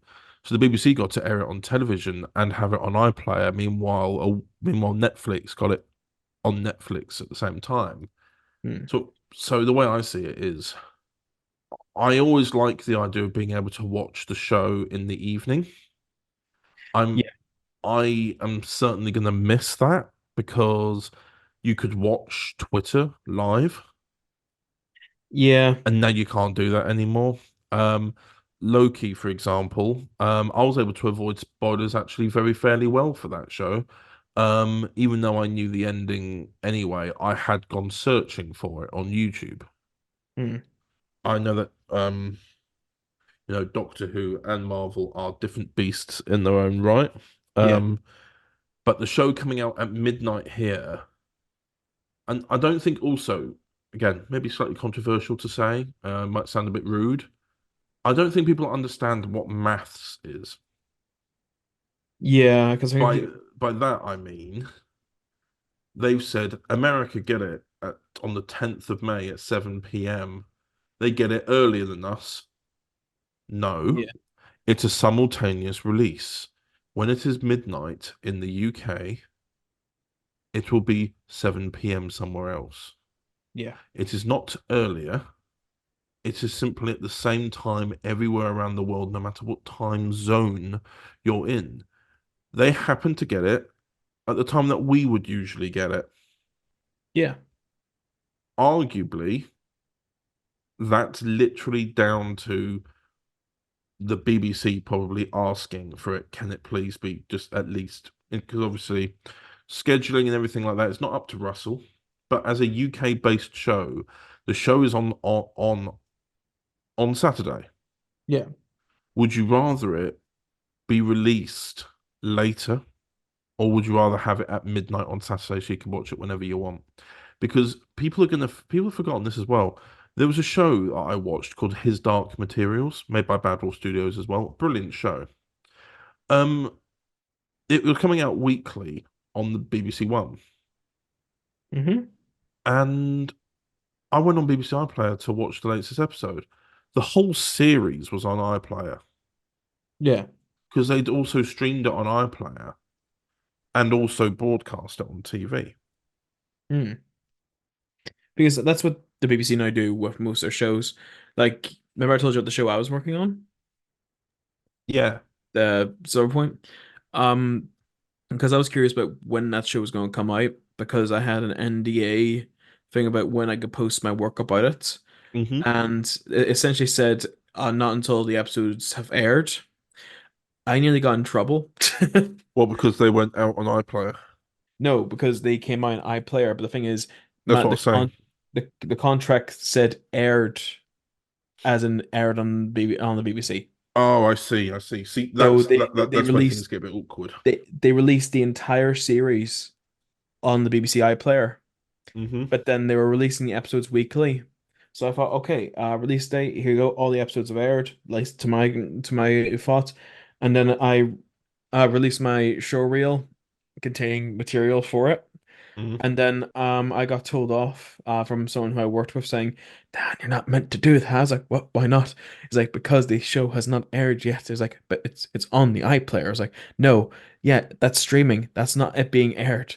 The contract says aired on the CBBC. So I had to pull the show reel back, and I released it again whenever the show eventually came out on CBBC. Mm. So that's sort of like what they're doing now, is that they release so that's what they're doing. They stream it first, and then there's the broadcast. But for Doctor Who, it's not the same scale because they're releasing it weekly because it's a bigger show. Yeah. Yeah, it's still going to attract the viewers for tea time viewing. But the super fans, this is the way I see it, the super fans get to watch it first. And then I had arguments with people going, oh, they can't expect us to stay off social media all day. And I'm like, yeah, they can. They've changed the time. Yeah. Like, they've changed the time. If you can't stay off social media until the time you want to watch it, which you've decided for yourself, then you're the problem. If you can't get off Twitter for an hour or two, like I remember when Spider-Man No Way Home came out. Yeah. I was at work and I had to stay off Twitter all day. Yeah, And I I went remember and saw it. I went and saw it that evening and had an amazing time. But that's the thing. I was able to do that. Why can't Yeah, it's anybody like- else? It's a very unrealistic. And the thing is, I was very honest with them, and I said to them, "Oh, if you can't stay off your phone for an X amount of hours, then you've got a problem. That's true. It's your online addiction." But as well as that, it's like I get people's like concerns as well. It's like, well, I won't be able to like, look up world events. Like, yes, you can search that. You can search that without having to look at Doctor Who. There's a grace period usually in the press. They don't talk about massive events in the show until a few days after it's out anyway. So you can go on the BBC News website to get your news there. Yeah, You can go to these things. And if you say, I don't want to do that, I'd rather do this, that's completely well within your right to do that as well. But that's your choice still. You're choosing to give yourself restrictions on what you do. Again, might be controversial to say. I don't know. But my word. My word. I also feel there's also a nice thing that you can do as well, especially if you are a parent of a child who likes Doctor Who. Sometimes Doctor Who can be a bit, be a bit too scary for kids sometimes, in my opinion. Because I remember, I mean, like I watched The Empty Child when I was a child. Oh, and don't get me started on The Empty Child. I have traumatic It's the only monster I've ever had dreams about. Yeah, because it was so scary. And now I feel like now there's an opportunity for the parents to watch the episode upon its release at midnight, and then they're saying, you know what, maybe our kid could watch that, or if it's too scary, we'll just say, no, Doctor Who's not on this. Or instead of having to wait until dinner, you can have breakfast now. Oh yeah. Enjoy the episode, enjoy the rest of your day, and then you can always go, hey, do you want to watch that again in the evening? Therefore, it still feels like Doctor Who night. Yeah, exactly. It's interesting how I can give solutions, but everyone else is just sat there complaining. But nonetheless, shall we go on to a little other segment about Doctor Who? Yes, because we have a segment with Miles Taylor from Taylor Divisions on his fan audio series Across the Universe, where we talk about series Ismos Lay series 5, his 60th anniversary special, and also just his process of making that series. Oh my word, let's go! Let's go! Well. The Time Lords want me back. Who am I to refuse? Welcome back to Gallifrey, sir. Thank you, Commander. Quite the temple, this place. Well, if you're into that sort of thing. Hello, Doctor. Nice of you to pop by again. Romana? There's secrets that need unlocking here, something hidden from us from the very birth of our society. This is big, isn't it? This is another scale entirely. Evil from the dawn of time and all that. Ah, hello. Not who I was expecting. I knew it. It is you, isn't it? Oh, I knew you'd come back. I'm sorry, have we... You don't remember me? Seems to be the day for that.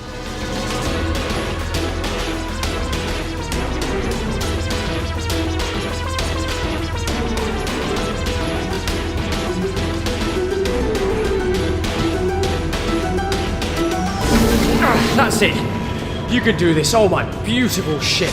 Don't give up now. Not when we're so close. Oh, she can't take much more of this. Neither can I. We've got to hold our nerve, Romana. It's far from being all over.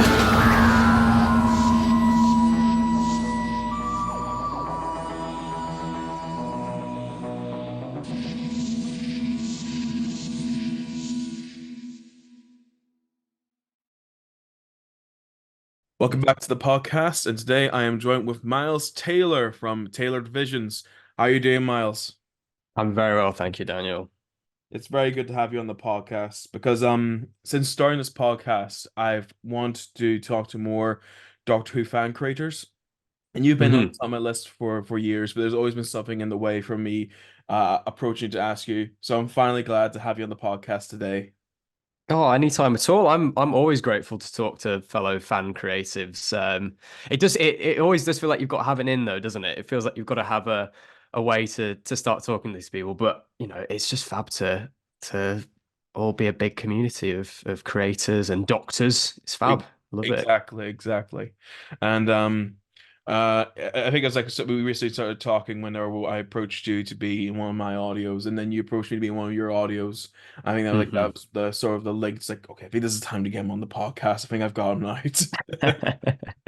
You know what? until you said that, I totally forgot that I'd done. Was it a werewolf episode? It was a werewolf episode, yes. Yeah. I can't remember the year. I remember it's set in like really early age Germany, where it's sort of like yeah. And was I playing two parts? Did I play twins? Twins, yes. You played. That's it. Yeah. One of them was presumed dead at the start, and then you were like, "I'll avenge my brother." It's like, "Oh, my brother's alive." Happy ending.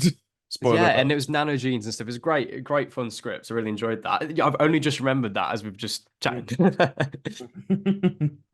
was a really fun script to do. But here we're talking about you, Miles. We're here talking about your stuff because your stuff's amazing. That's what we're here to talk about. Thank you. I'll always have an ego boost. That's it's always welcome. Well, I'm always here to provide ego boost. So, I think my first question is, what made you take the jump to go into Doctor Who audio dramas? Because you initially started with the figure adventures, so what made you take the leap to audio dramas? Well, I think figure animations was very easy. You have the resources, you've got your figures, and it's just like everything's there. You're working within those limitations. But I always wanted to do something with my own fan Doctor. I didn't feel confident enough to do fan films. I saw the competition out there, and I thought I have nor the budget nor the expertise to be able to convincingly put this across like so many brilliant productions, too many to name.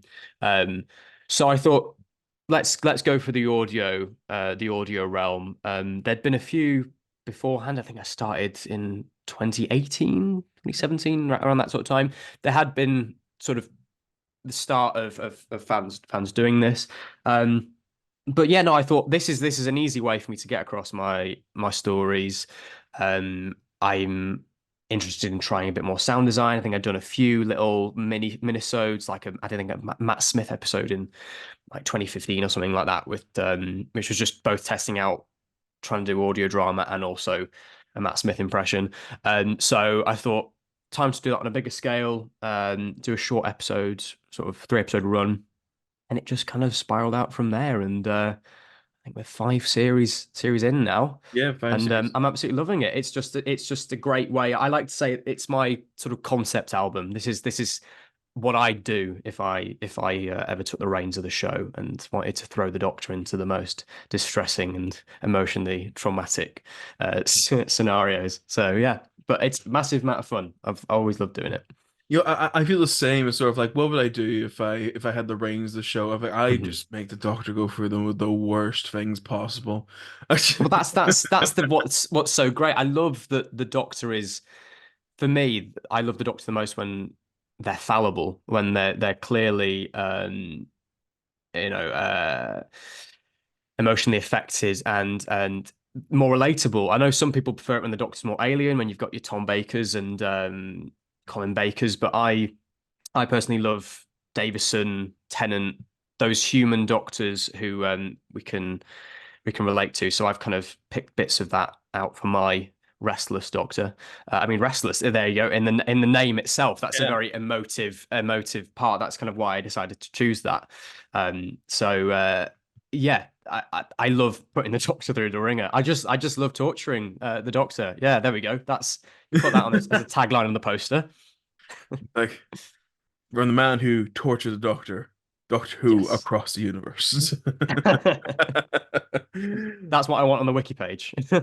Use that soundbite for the next trailer.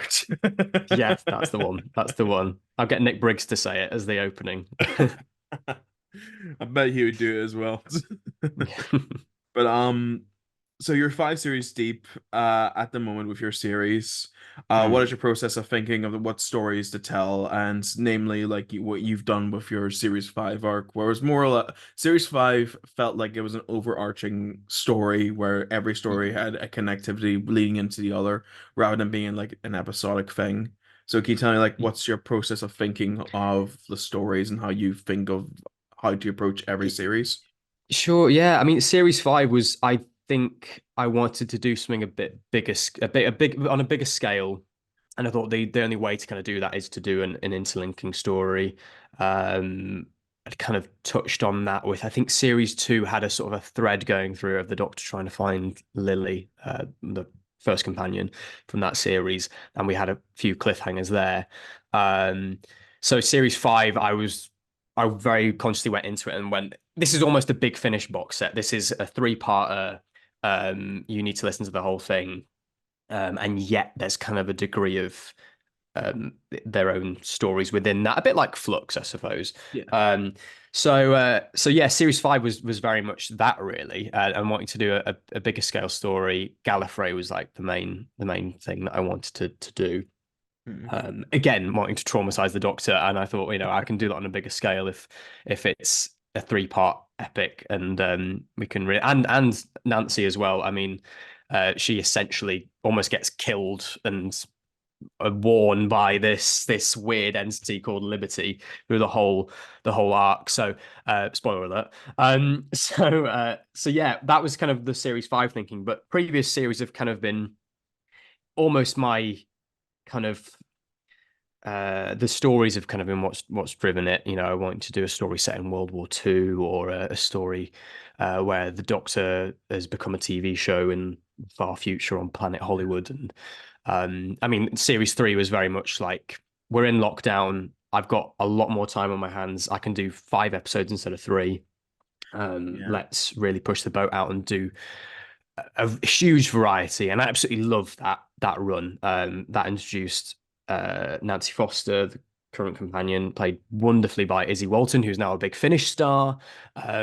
So that was really massive group. It was a really fantastic series that in a time when the world was in such a strange place, that was kind of my real passion project to work on. So yeah, I wish I had a more concrete answer in terms of this is how I approach, but it kind of, that was the main thought. It's just, what stories do I want to tell? How can I put them together? Yeah, it's kind of led to the 3-part epic of series 5, really, which isn't quite the culmination, but yeah, we'll see where things go from here, really. Ooh, okay. We'll get to that hopefully a bit later. But definitely. The next question I have is what would you say your biggest influences for the stories you tell? Because you told me a bit about like you were just saying like you wanted to start off by doing like some tests and everything. But in terms of like when you were progressing through your series, has there ever been any sort of naming influences? Because you said about Gallifrey in series 5, was the Gallifrey series from Big Finish a big sort of influence on that? A massive influence. I think I knew that I wanted to do stuff with Gallifrey in Series 5, and I then also knew I wanted to bring Romana into the mix. And I thought, well, I've kind of heard little bits of her on Big Finish, but I'd really like to kind of know that character a bit more, know the world of Gallifrey a bit more. And I thought I'll try the first series just to really get that in my head. And then before I know it, I was 6 series deep and absolutely loving what Big Finish did with that. It's a real, I think it's quite a hidden gem now. I think in the amount of stuff that they put out at the minute, that's kind of really gone under the radar. But it has a huge fan base of its own. And that really was the driving force for Series 5. I mean, I think I've ripped sound effects from there as well to really kind of immerse people in that world. Siri thinks I'm talking about Series 5. Go away, Siri. But so yes, and the first episode of Series 5, in fact, is my kind of. It's as if I'm writing an episode of that Gallifrey series. It's very political. It's very kind of going in the archives and the Undercity and things like that. So it was my excuse to do that, really. As for like the other series, I think a big influence has been another Big Finish run, the Eighth Doctor and Lucy Miller stuff. I think that they really hit a good kind of balance between the classic and the new series for those episodes. So certainly Series 3 felt like we're kind of doing that McGann-ish kind of BBC 7, Radio 7 kind of stories. So yeah, and I mean, I think I would have picked little specific influences for certain stories. I know that the Demon Barber of, was it the Demon? No, it's just the Demon of Fleet Street. I can't remember my the episodes. That had obviously very heavily influences from Sweeney Todd, particularly the Tim Burton film. In fact, I probably nicked a cue from there. So yeah, I'm glad the copyright people haven't come after me just yet. But yeah, similar kind of things like that. If a story required specific influences, I would kind of go and look for those. And another one like Year of the Locusts, Grapes of Wrath, those kind of novels set in that kind of time period. I mean, I love the 1920s, so I think my second episode, the Al Capone one, was basically me going, this is one of my favorite periods of history. I'm just going to really kind of use that stuff here as much as I can. So yeah, it's kind of picking and choosing specifics depending on the episode, but in the sense of something like Gallifrey, kind of really using that as a springboard for the story I wanted to tell. And it was great fun to play around in that world. I mean, Gallifrey is just fantastic. I mean, you'll know that it's just a great treasure trove of bits and lore to create, trying to add bits of your own. I love Gallifrey. I love it so much. The series and the place and all of it. Just fab. Brilliant stuff. Gallifrey is like not just like a Big Finish, but as a concept, just to dive into stories for Doctor Who. It's such a big sandbox to play in. It is. It's a huge sandbox. Yeah, and you can create your own things, and also there's so much that you can kind of again use as a springboard and kind of put your own take on it. I mean, God, TARDIS Wiki is such an amazing resource because I would be in rabbit hole upon rabbit hole of just going on this web of links to try and find out bits about the Web of Time and Rassilon and just really wanting to kind of make this stuff kind of fit in that jigsaw puzzle. And I love doing stuff like that. And I love little references, little nods and winks. I think I added a reference to Braxiatel from the Gallifrey series in that first episode because he's my absolute favorite character, and I thought even just a little mention I think is gonna be quite nice. So yeah, that's lovely class. stuff. That's class. And I think as well, like you can take influence from nearly everything and make a Doctor Who story. I had the personal philosophy that any story can be turned into a Doctor Who story just by the inclusion of the Doctor, the TARDIS, and like the slightest sci-fi elements. And still enough, you 100%. can make an original story that just by. I always say like you can make an original story if you just take away the Doctor Who, it becomes an original story. Doctor Who. I mean, look at Blink. Blink's probably the best example of that. The Doctor is in it, but it's essentially it's Stephen Moffat's mini horror movie, isn't it? Yes, and if you remove Doctor Who completely from, like, if you didn't have the Doctor or Martha, or even if it wasn't the place of some sort of MacGuffin that the angels were trying to get, it'd be completely its own thing. It's Doctor Who because the TARDIS was there, Doctor was there, and that's why I like about it. Doctor Who can be anything, and you can take influence from anything, and that's what I love about it. It really can. And I mean, I was chatting with someone at work the other day, and we were talking about I think it was a series called House, and how I've not seen it myself, but they were talking about how it's kind of got a very you get the formula, you know, it's got a very a similar structure episode upon episode. But some people, you know, that's kind of easy watching, and some people enjoy that kind of sort of thing. And then I was about to say, well, then again, you know, Doctor Who kind of has that simple. And I thought, what are you talking about? Of course it doesn't. You know, Doctor Who throws 3-act structures and things out the window. It will do whatever it needs to do, whatever it wants to do, and it is so flexible and malleable. You can have a 12-part epic. You can have a very small minisode. It really isn't confined, and that's what I think. That's why we all love Doctor Who so much, and that's why it has such a huge community of fans who create their own content and their own worlds, because it is so. It's just right for that. Like you say, it is a sandbox that you can just play in. Exactly. And it's got all the resources there and ready for you. Yeah. Yeah, I love that. I absolutely love that. So we're going to take a wee bit of a dive into a different medium, because I can't remember recently, I think it was a couple of years back, you released a figure venture called the Restless Warrior. Yes. Yes, I did. Yeah. The War Doctor figure adventure. So my main question is, why did you decide to return to figure adventures to tell that story? I think it's nearly been 2 years, 3 years. It might have been 2021. But either way, I think it was because we were still kind of in lockdown. Things were still a bit restricted.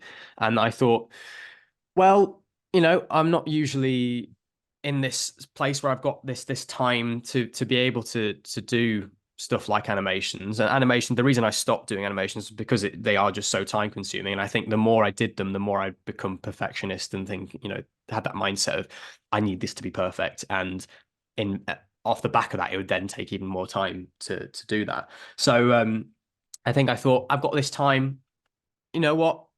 I'm gonna do one. And I'd been really missing it.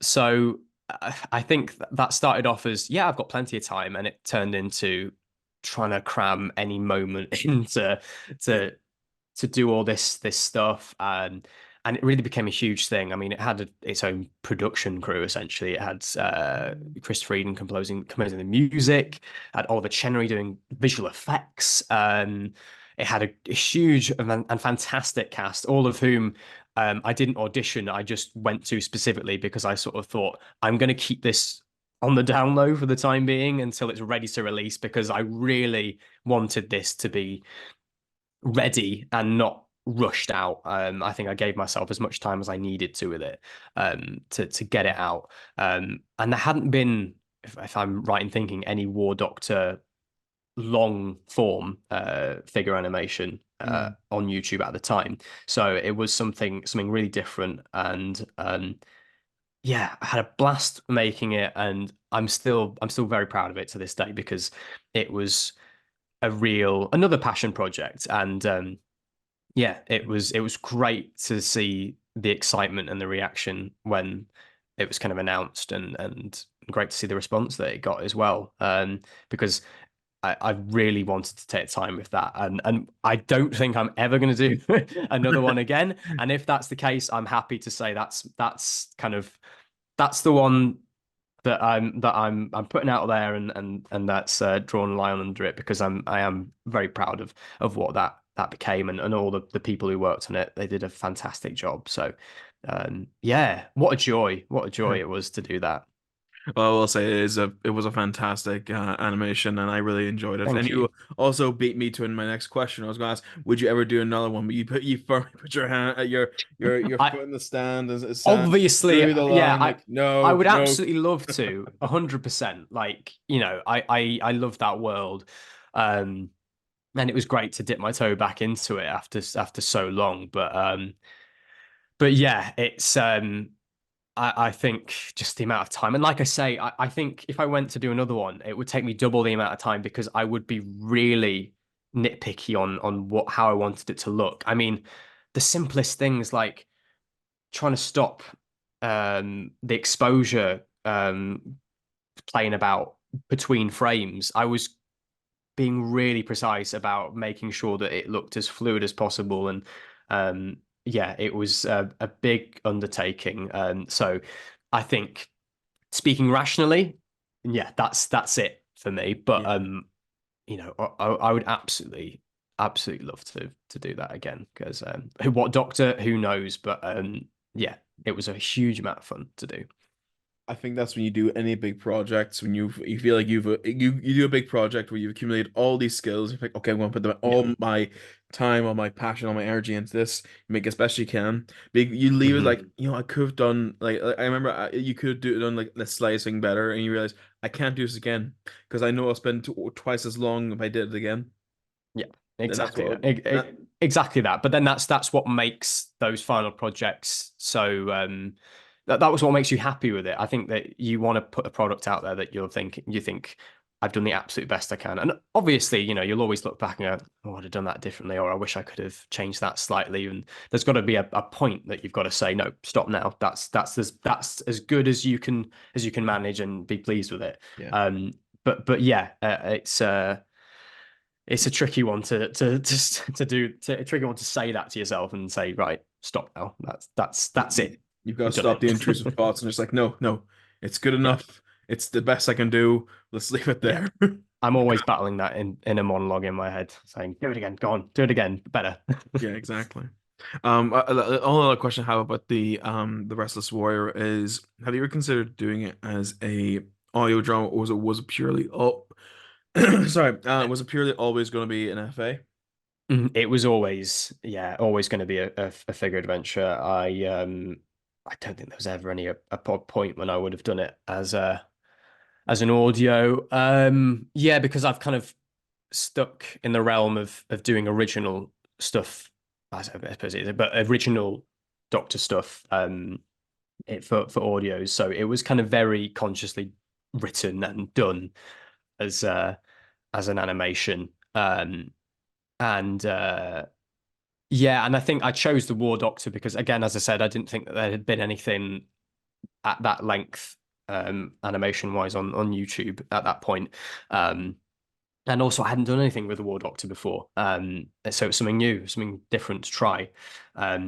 So yeah, it was never envisaged as an audio drama, but I mean, it certainly could have worked. I'm sure if I'd tweaked it slightly. I think you go into it writing things slightly differently though, don't you? If you're you're aware it's going to be visual, you'll give yourself certain restrictions, and you'll maybe kind of rein in a few elements on terms of practicality.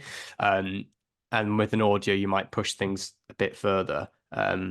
So yeah, it was very consciously written as that. That was a very roundabout way of saying no, it wasn't. Yeah, but you played around with previous Doctors, most recently in your epilogues, so 60th anniversary audio, John Smith, the Common Man, where you had I'm trying to get the names up. Sorry, as we do this because I just filed this here. Sean Hughes, is that right? Mm-hmm. Sean Hughes as the first Doctor, Wink Taylor as the 7th Doctor, and Jack Reeves as the 10th Doctor. Did you? What was it like to one just like write for like previous Doctors, and then was there also a thrill just like hearing that come to life a little bit? It was a real thrill, 100%. I think back in the day, I used to just do the voices for all the Doctors, and obviously in this instance, that wouldn't have been possible. I had to get people who could do those voices justice. A huge amount of fun to write, 100%. It was, and really, I got a little thrill as I was writing, the first Doctor and writing that dialogue, and it really just, I could hear those characters in my head. 7th Doctor was actually incredibly fun to write for. I'd never written anything specifically for the 7th Doctor before. and it was great coming up with kind of McCoyish things for him to say. And then when those three sent in their, WAV files of these little scenes, it was a real delight to hear them come to life. I mean, all three of them are just fantastic, brilliant, not just impersonators, but brilliant performers, and they really kind of give life to those little moments. And I loved it. And when you brought in Richard's score for those moments as well, I know that Richard was like, I'm going to add a little bit of Doctor Forever in the 10th Doctor bit, and there's a little bit of survival, I think. And even in the first Doctor scene, I think Richard added a few cues from the Common Men music that Susan's listening to in An Earthly Child. So if you go back and listen to those, you'll be able to hear those little score as well as the dialogue and everything. So yeah, no, great. I really loved that, and it really did give me that little buzz that I got when doing like stuff like the War Doctor adventure and all that sort of stuff. So yeah, a huge amount of fun, and then to work with fan doctors like yourself as well. Yeah, I was going to mention that next. You brought in a good few of us, myself, Rory, George, Abby, and Jed as fan doctors also come along. I guess my only question is why did you choose us? Were we just drawn from a hat, or did you have a precise idea who you want to bring in? Well, I think I've worked with yourself before. On of your stories, I've worked with Rory on occasions as well, and it kind of was. I mean, there's such a vast world of fan doctors. There could have been that scene could have gone on for ages. There's so many, but yeah, it kind of was a case of just thinking of those ones who came to mind to me, and those who I've dipped my toe into their work on YouTube, and it just became a nice little core scene. A few cameos. I wish that I could have made it a bit more than that, but I felt like for the moment it kind of said what I wanted to say, and I mean, it all came together really nicely, and it felt like a lovely moment just to kind of celebrate, like I was saying earlier, kind of the fan community and the creativity that Doctor Who inspires. That was kind of the message of that moment, and it was great to have all of you guys on board. I'm really nice to kind of involve myself in that world. I feel like my Doctor's been on the sidelines a bit and just kind of done his own thing. So it's nice to kind of start getting into that world. I think Restless featured in one of Rory's recent epics, so it's nice to start getting out there. Yeah, and I agree that it was a great moment, because when you're celebrating the show, we're also celebrating the community as well when the anniversary came around. So that was really nice, and I was thrilled to when you messaged me asking me if I wanted a bit in it. I have to confess to you, I did tell one person I was in it because he was here, and he was also he was in Series 5 playing a role. It was Aidan O'Connor. Oh, really? Yeah, Aidan. Oh, okay. Yes, I know Aidan very well. Yes. Yeah, he was over. I think a couple of weeks before the episode aired, and I was telling him like, yeah, I got a role in the end. And he says, "Oh, really? Who?" Well, it's a little character called the Doctor. Yeah. And I must confess, I was reading it because there's only like 2 lines there, and I was like, there were two great lines, but I thought to myself, hold on a second. And this is what I was thinking, because I had no context around what the scenes were. I presumed it was sort of like in the Doctor's heads during a state of traumatic something traumatic has happened to him. I thought to myself, your guess is as good as mine. Yeah, and I was thinking to myself, could this be regeneration? Is Miles regenerating at the end of the 6th? And then I was eager to find out what the scene was about. Because I was very careful with that episode. I gave for the people who were in it.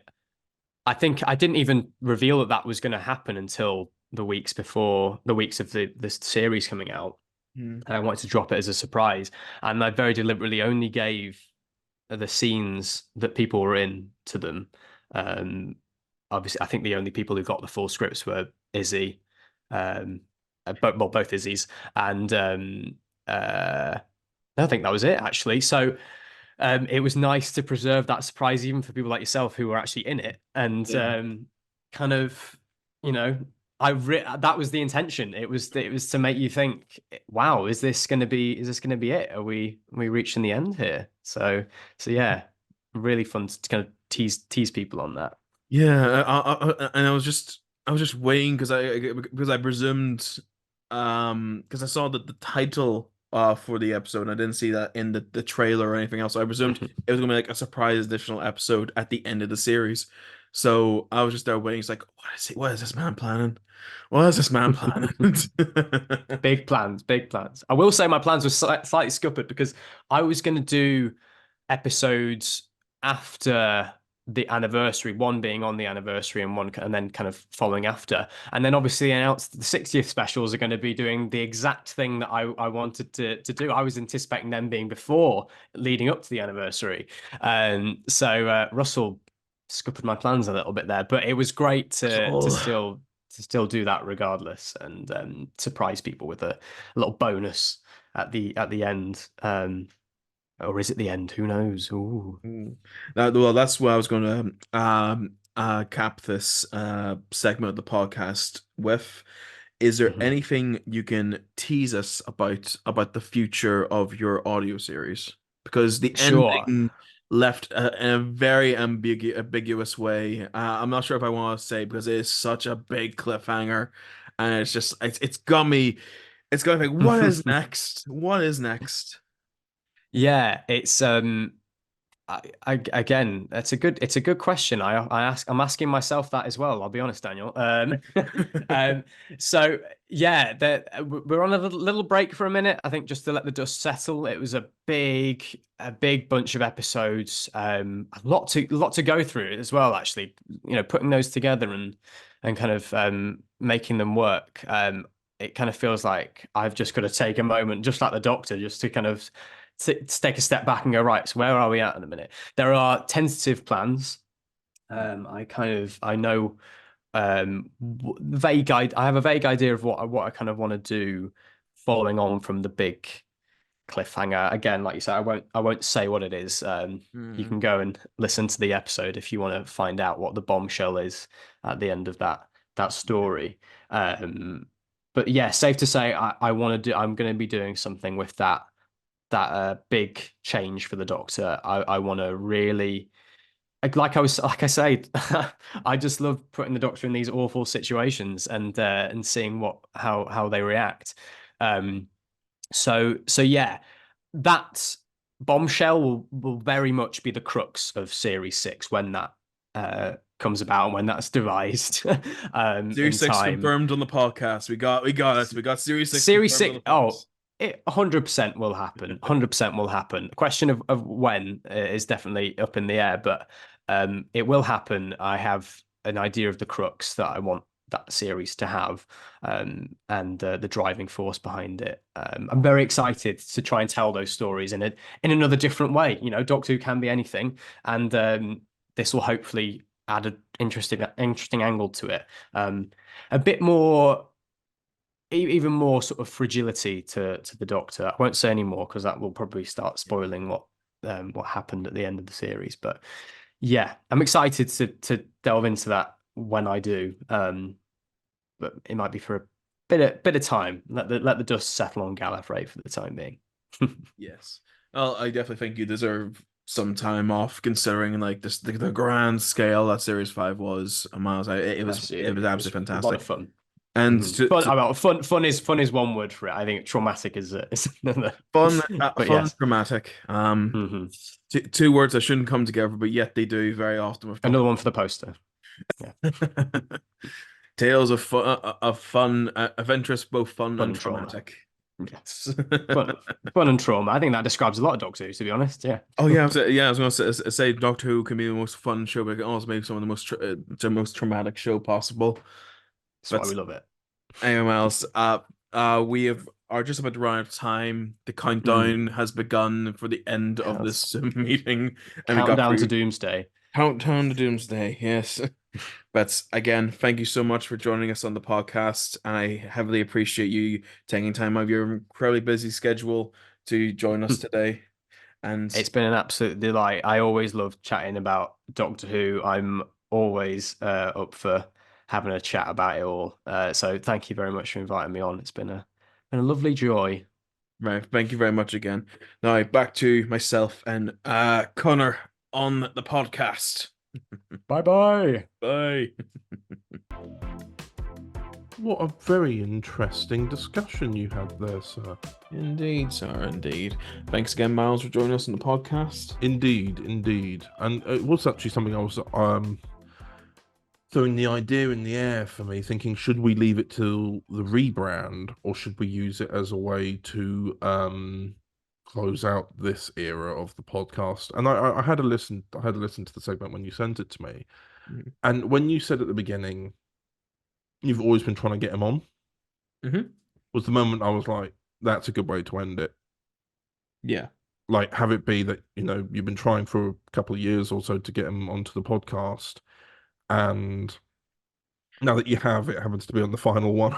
Yeah. It's not like I've been pestering him. It's sort of like I have periodically. I've always wanted to get him on the podcast, but I never had that in with him. Like we weren't discuss. I was watching his series at the time, but it was only when I approached him to be in one of my audios, and then we were having that open discussion. It was like, okay, this is the time where I can ask him to be in the podcast.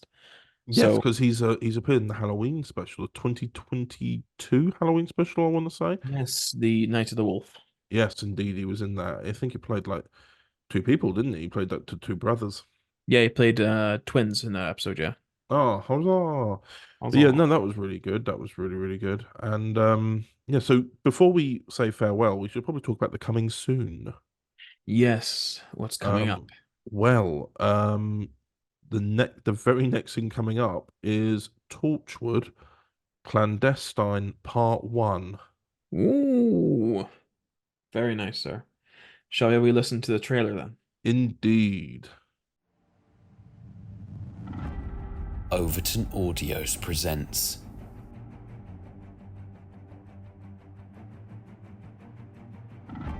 Medical report update on Elizabeth Jane Hathaway. Wednesday, January 6th, 2016. Where am I? What's going on? You're in the unit medical wing. We have to keep an eye on her. And Fraser too. Now, the two of them can't get too close to the truth. Any of the truth. As far as we can tell from what they've been screaming, it's because they didn't want to be seen. We need an antitoxin made up as soon as humanly possible for when we find the guys. There's something about it. The rest of the team doesn't believe in it. I need someone I can trust not to talk to Fraser about this. What's happened? He's hallucinating. We're enhancing the particles inside the ray. Naturally, there's a point where someone is too far gone. Will his memories recover? There's no monsters. There's no monsters. My precious little boy. Oh, not my mum.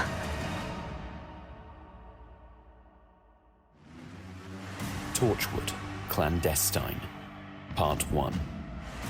Coming 4th of May 2024 at 12 p.m.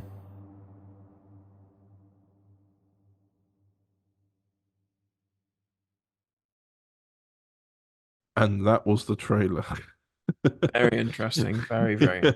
It wasn't just us staying quiet for 3 seconds. No. But but no, that's episodes 1 to 4. Like I've mentioned earlier in the podcast, we are going to be following up that story with a volume this year we're aiming for. Once that volume is done, we can finally release some other volumes that have been made years ago. But we're literally leaning on this story being told. So it's going to unlock so much Overton Audios. But yes, it's also much more detailed, much more character development, longer episodes than ever. And I will say that has been a bit of a pain. Abby Louise has done a great job at helping me out with the edit. She edited her episodes 2 and 4. And I edited episodes 1 and 3 of this one. Part 2, however, I will say will be a beast. But nonetheless, we will focus on part 1. That is going to be coming out. The trailer comes out on the 27th of April, followed by episode 1 on the 4th of May until the 25th of May. And then the week after that is the brand new revamped podcast. Oh my word. Lots to look forward to in the coming months. Indeed. And of course, we've already mentioned the first Doctor Adventures are going to be in June anyway, so you know what's coming up for the next 3 months. So hooray! Hooray! Indeed. So I suppose is there anything else you want to say, sweet Daniel, before we say our farewells? No, I'm actually good. Yeah. Oh, very well. I'm just looking forward to getting to revamp the podcast a little bit. Yes, indeed. It's been a very enjoyable. I mean, like I say, it's enjoyable. I took a year break, but yeah, it has been enjoyable. So I'm looking forward to see what we do next. Indeed. Well, then I suppose there's nothing else to do than say farewell, everyone. Farewell all, and we'll see you all in June.